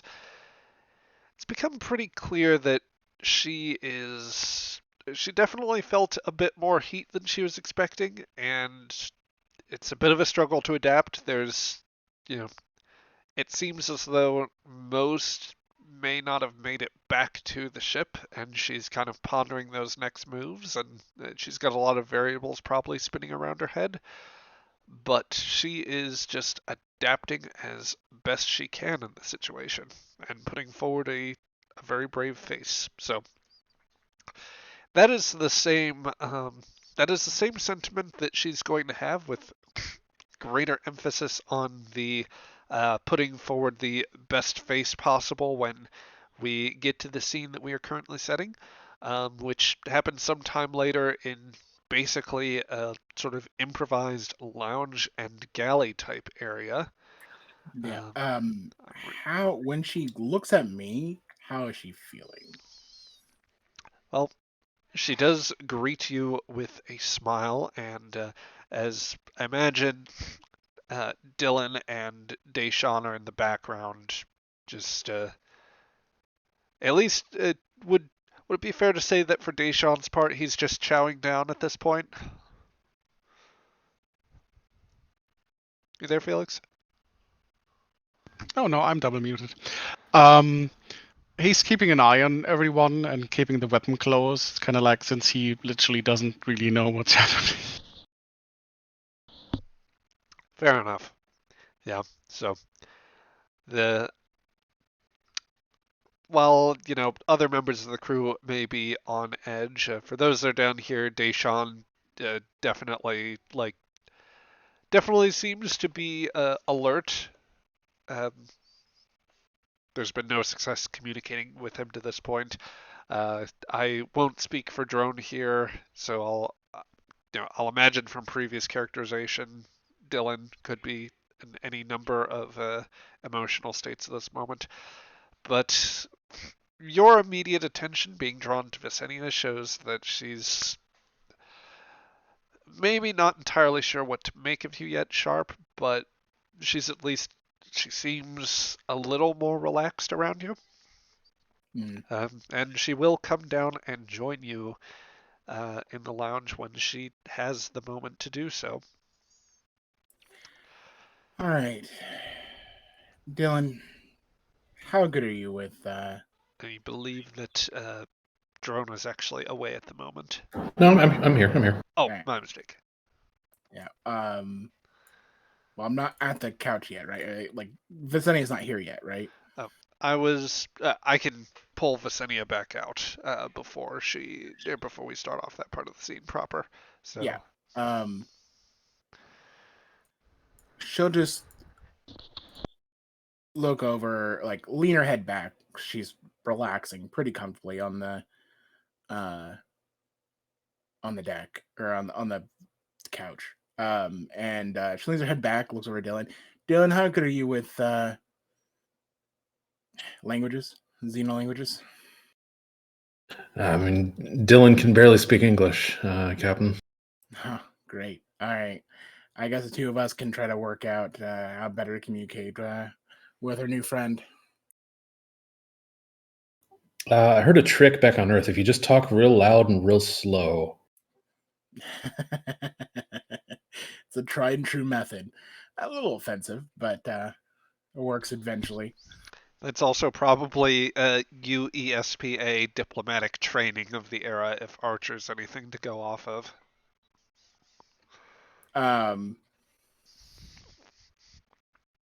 Do I have a tricorder with me? Oh, you might have a scanner on you. Yeah. I'm just going to start tinkering with it and try to align the translator to work better. And I'll say, "Hey, Dylan, see if you can make our friend talk more."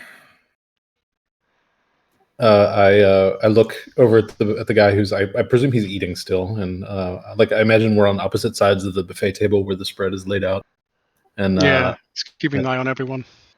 hey, friend, you should definitely try this right here. It looks an awful lot like some nachos that I've had before on Earth, and I think you'll really like them.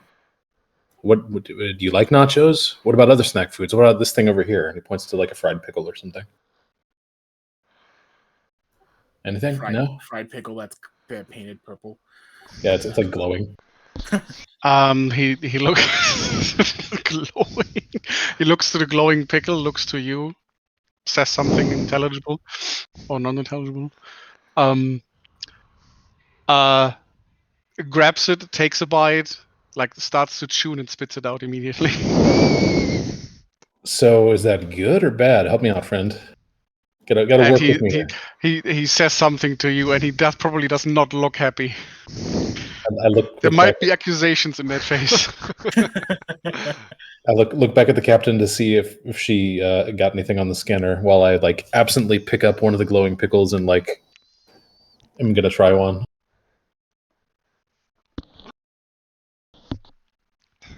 Is it delicious or is it terrible to a human? Give me fitness and medicine. Oh dear, it's poisonous, isn't it? Death immediately. Where's his sheet? There it is.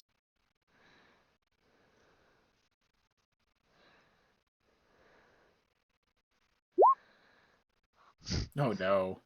That's pretty bad.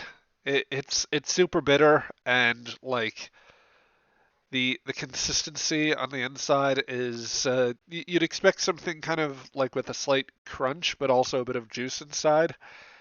It's actually like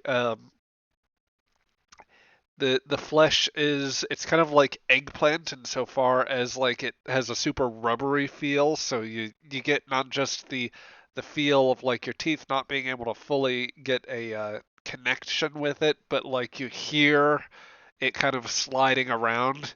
Um, and what's Hmm. worse is that the inside is actually like it's more wafer-like in the interior, or like there's Oh more of a God. kind of crunch to it.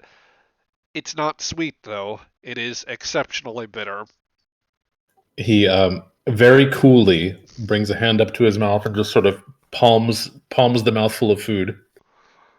Inside check. Yeah, it's I don't know, friend. I think it's pretty good. Okay, so I guess Justice, unless you are contesting, this is going to be insight and command. Oh dear.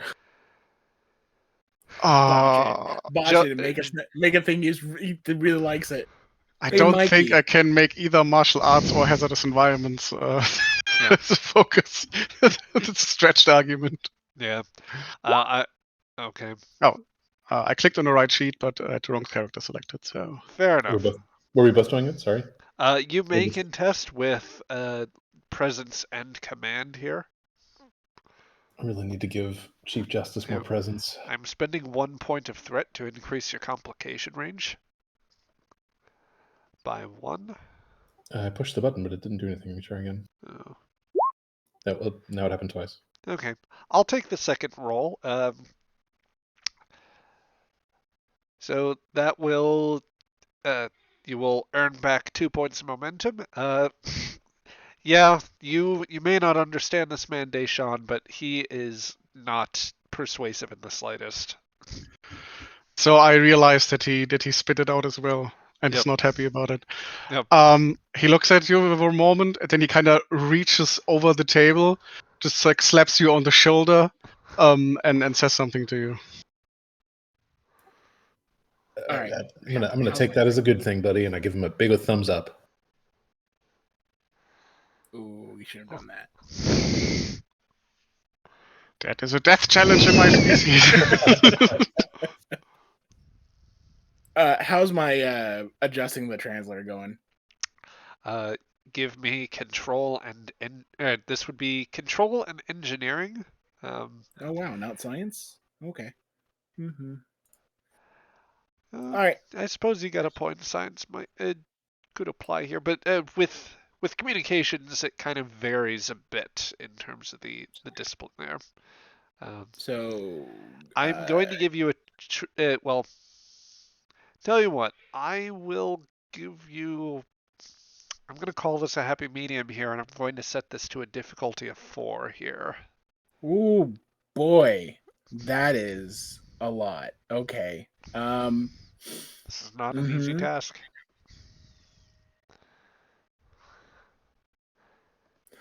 I'm going to.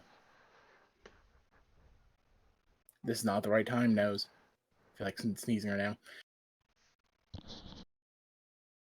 All right, I'm going to spend a momentum to get an extra die, and then I'm also going to use my determination Ooh.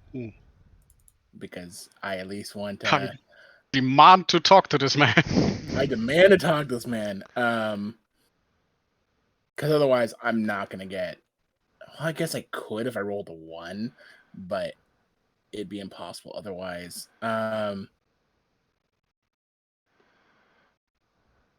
You know what? Sure. I'm just going to try to get I'm not going to do determination. I'm just going to try to balls to the walls this. I don't think any of my stuff applies. No, not at all. Yeah. All right, let's go. Yeah. Almost. But no ones. Okay, so yeah, that's 3 successes there. Suppose to succeed at cost, you could get maybe a momentary phrase that, or something that might translate for a moment. I think this would be context dependent. Is would Dylan be attempting to do anything else with the dishes around him? I guess I'd still be like trying to I don't know, not one up Deshaun, but like I want us to try some food, you know, Yeah. see how each of us reacts. Maybe get him to speak a couple of words. Yep. I'll tell you what. Give me one more fitness and medicine roll here, and I'm going to see whether the next thing here is of something a little more suitable, or but alternatively, I guess Deshaun, if you want to try anything.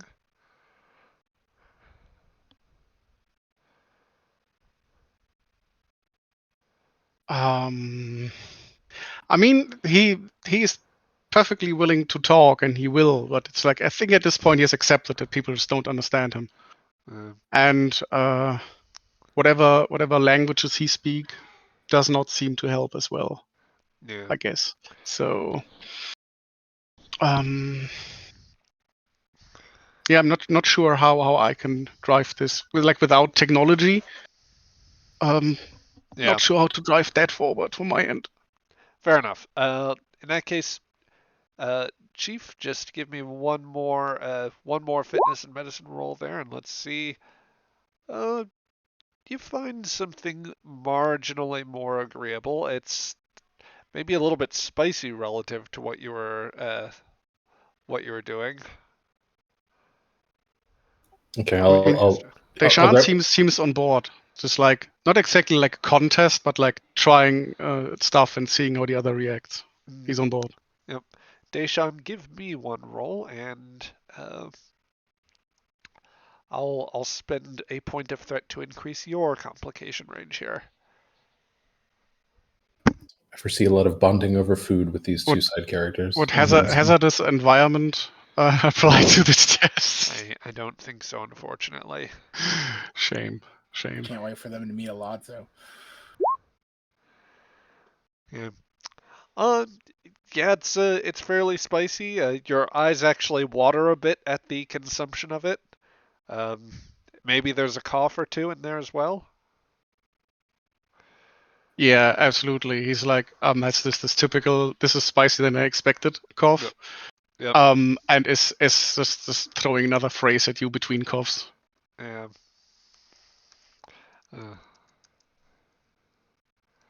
well, I Let's see.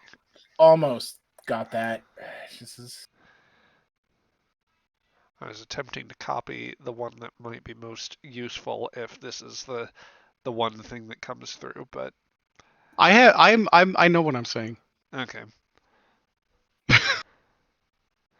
Yeah. Anyway, so we can let that play out a little bit more, but anyway, as that process continues, Visenia does eventually come back out a little more put together, a little less worn from the day's events. Um, well, see that you're all settled in nicely. trying to be. See, you took a bit of a breather. Look more especially radiant. Which is nice. Trying to sweet talk me into way into the new crew. Do I really have to sweet talk you? I thought sweet talking was just something you enjoyed and Oh, deserved. I do, and you didn't. You wouldn't really need to in order to do that. She says, grabbing a seat. Just bear in mind, well, top spot is taken. I am in the market for a new first officer, and well, the way you handled those weapons there, if you would be comfortable with a dual role at exo and weapons, then I think I could. Seems kind of crowded, but I'll manage. Yeah. Well, I could always pick somebody else for first officer, and then you can run the weapons.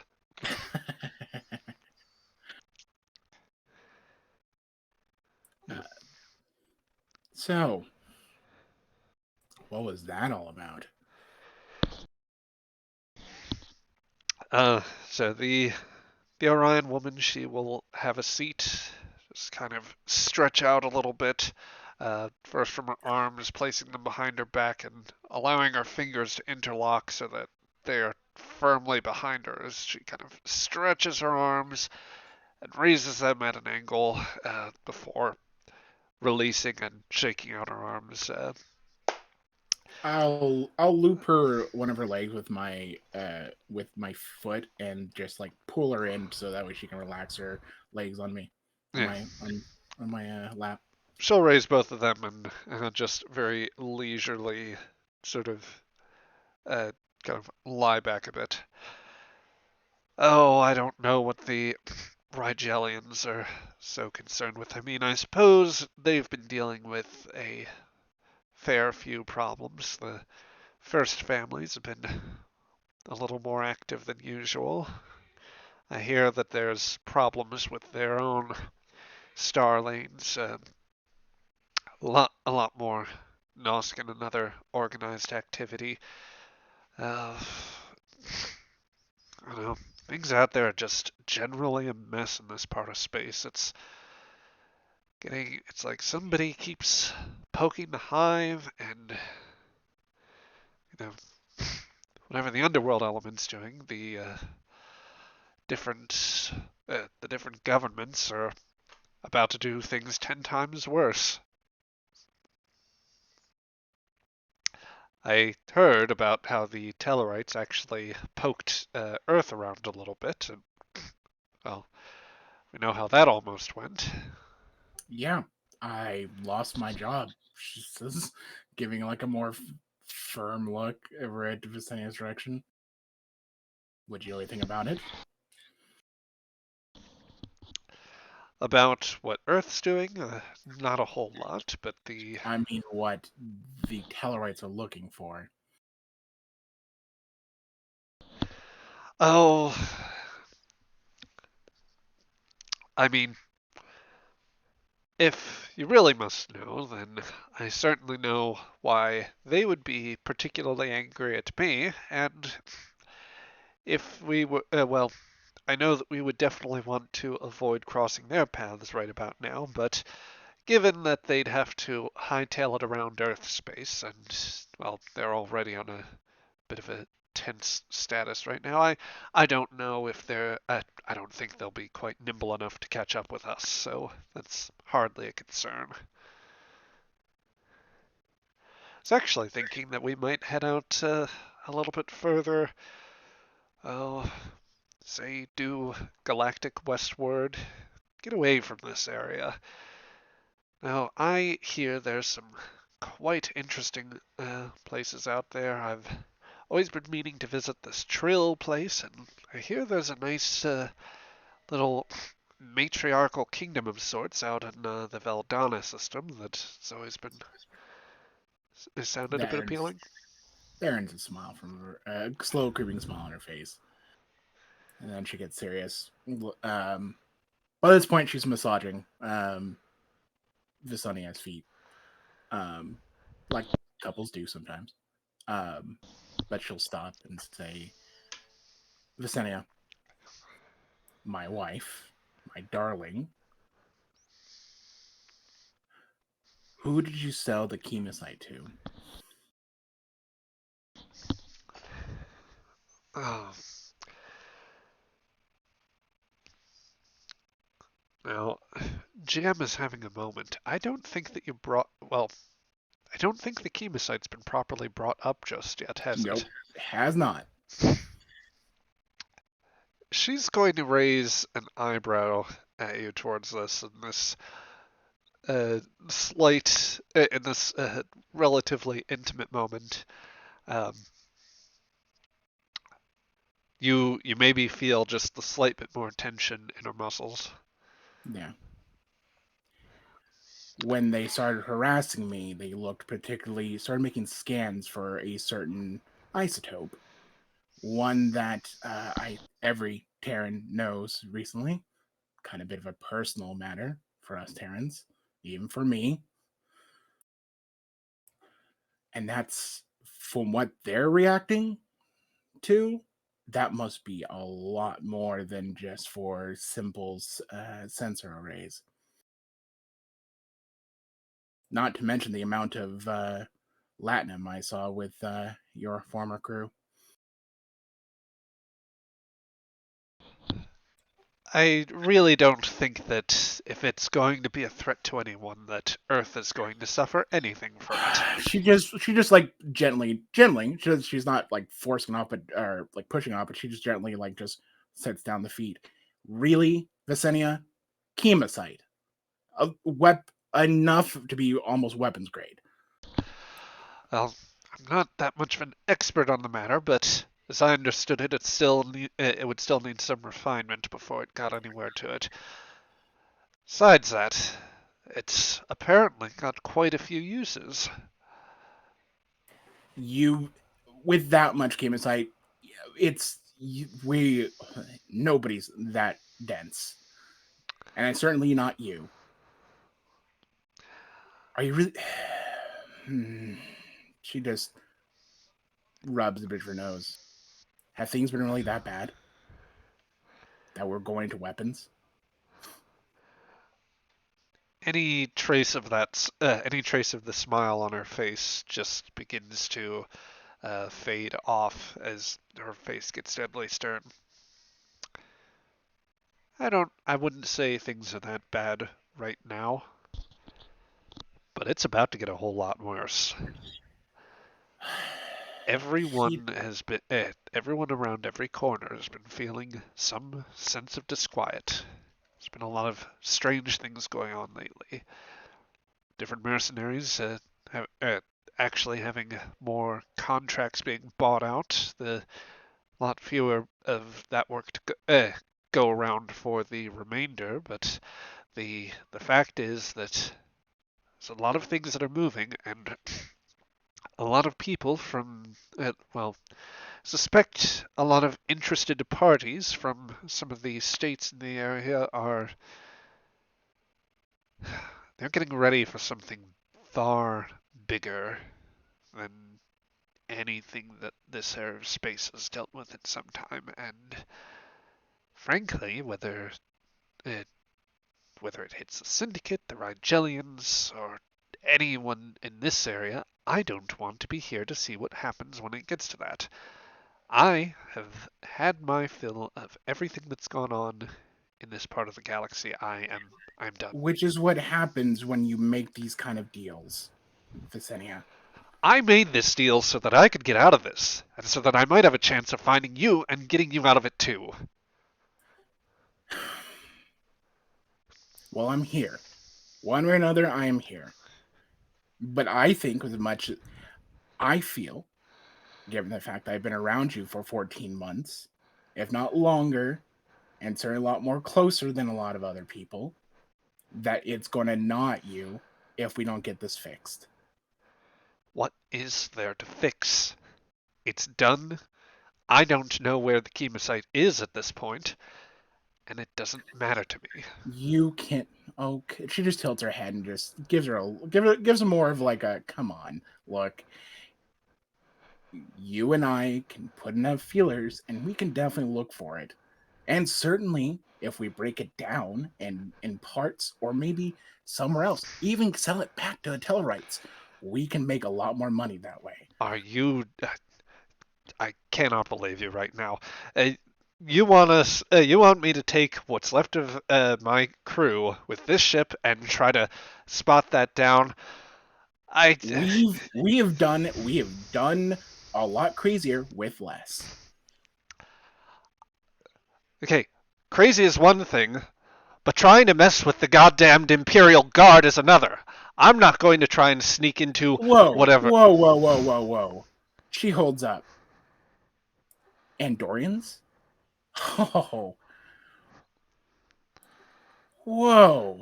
She says. That was also loud enough for Chief Justice to hear. Yeah. And I'm not going to I don't know about you, but I don't feel like trying to track them down and try to ask them nicely, or worse, try to take that out from under them, because let me tell you this, they're definitely getting ready for something. And the way that And I hear things, the next time we hear any news of several colonies just turning into space dust, you're telling me that you're going to. She gets up. you think that I, you know me, What do I you don't think care they're for going to do, Visenia? I They saw what happened with Earth. They saw what the Zindi used with that stuff. You don't think they won't try to create something similar?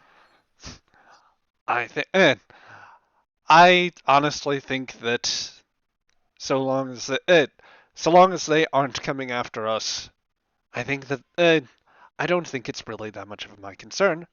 I think that they're honestly more worried that the Vulcans might be doing the same, or that maybe your Earther government is trying to prepare some deterrent of their own. Maybe the Tellarites who are building up so much of it, maybe they're the ones doing something. This whole area of space is a shit show, and I'm getting out.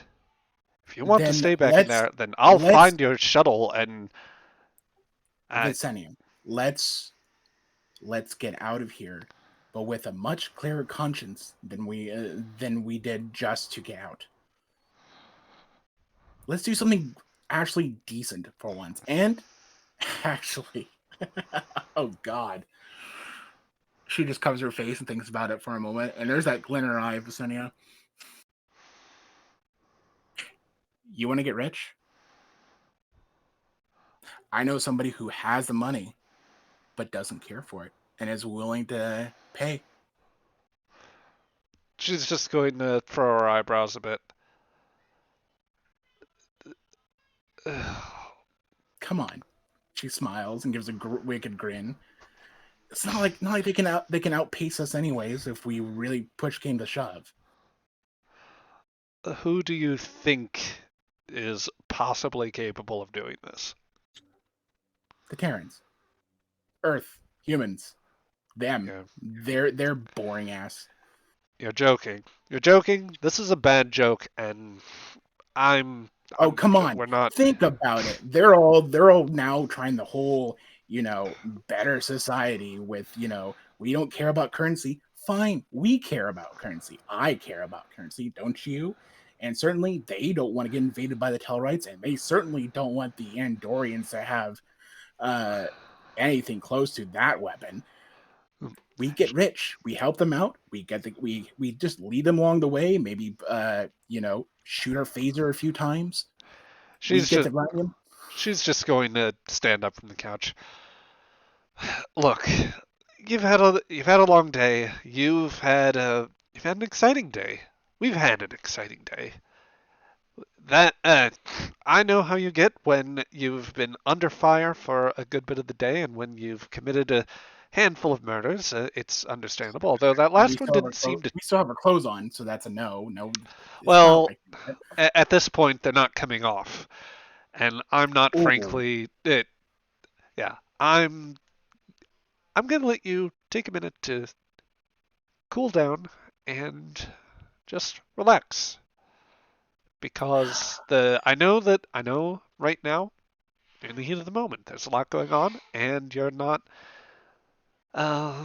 You've got what's that human chemical? You've got adrenaline pumping in your veins right now. Let's let that filter out. Let you calm down a little bit. And I'm also going to try and forget some of this, so that we can get on with our new lives as far away from here as possible. You got a problem with that? You can let me know tomorrow, and then we can figure it out from there. Fair? With this conversation, can I make a roll to let it just sink in, let her have a conscience, get her? Roll to guilt her? Yeah. Because I try to make a guilt trip a little bit. And give her a solution. No less. Crazy as that would be. Let's see. I'm trying to think of what this would be. Let's call this. I'm going to call this. I think presence and command is most applicable. Cool. Presence, command. I am definitely spending a focus here.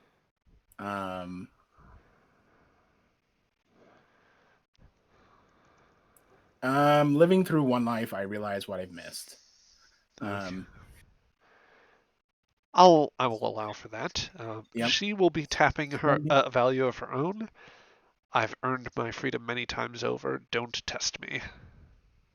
Oof. And spending a point of threat to buy an additional die. I'm spending a point of momentum to get also additional die. Gambling, diplomacy, freaking. This is a gamble, and this is also playing up freaking a debate, if anything. Yep. So, okay, let's go. Okay, with the automatic critical success, sharp rolls 5 total. Well, so that's you have 4 successes on the board there, plus the 2 6, means 6 successes. 6, yep. Oh, and Visenia is going to come just shy with 5 successes there. Unless I have anything else. Let's see what performing task.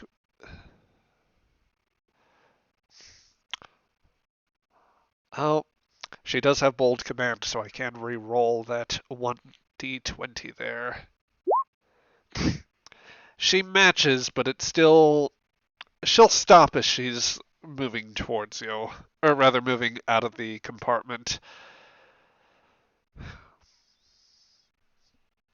We can talk about it in the morning. Just take some time to think. She just relaxes and nods. Yeah. There's a very slight bit of a quiver in her voice as she does this, but she is going to use it to... She's just going to disengage and step out of the room.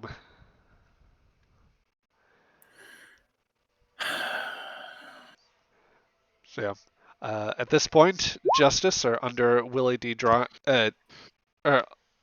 Still under the Dylan Crimes disguise, and the captain, the 2 of you are in the room with full knowledge of what Visenia has said, with a Deshawn who is being, I guess, from the chat there, being handed a buffalo wing-like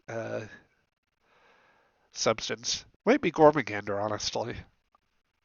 Could have been popcorn in hindsight. I mean, Deshawn has clearly seen how the conversation went because it got somewhat heated at the end, and he's like leaning towards Chief Crime and is saying something very sagely to him. I did give them that if you wanted to include it, they could have a single translated phrase. It might not be one that makes sense completely. I mean...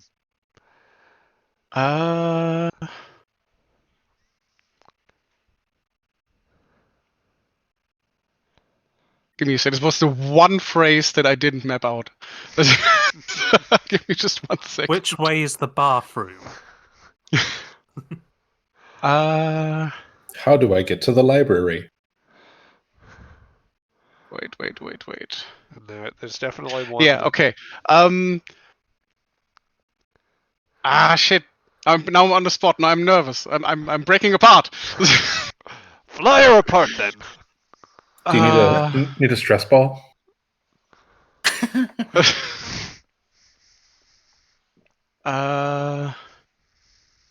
The eggs are toasted.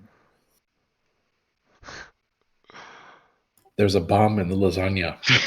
You're not helping.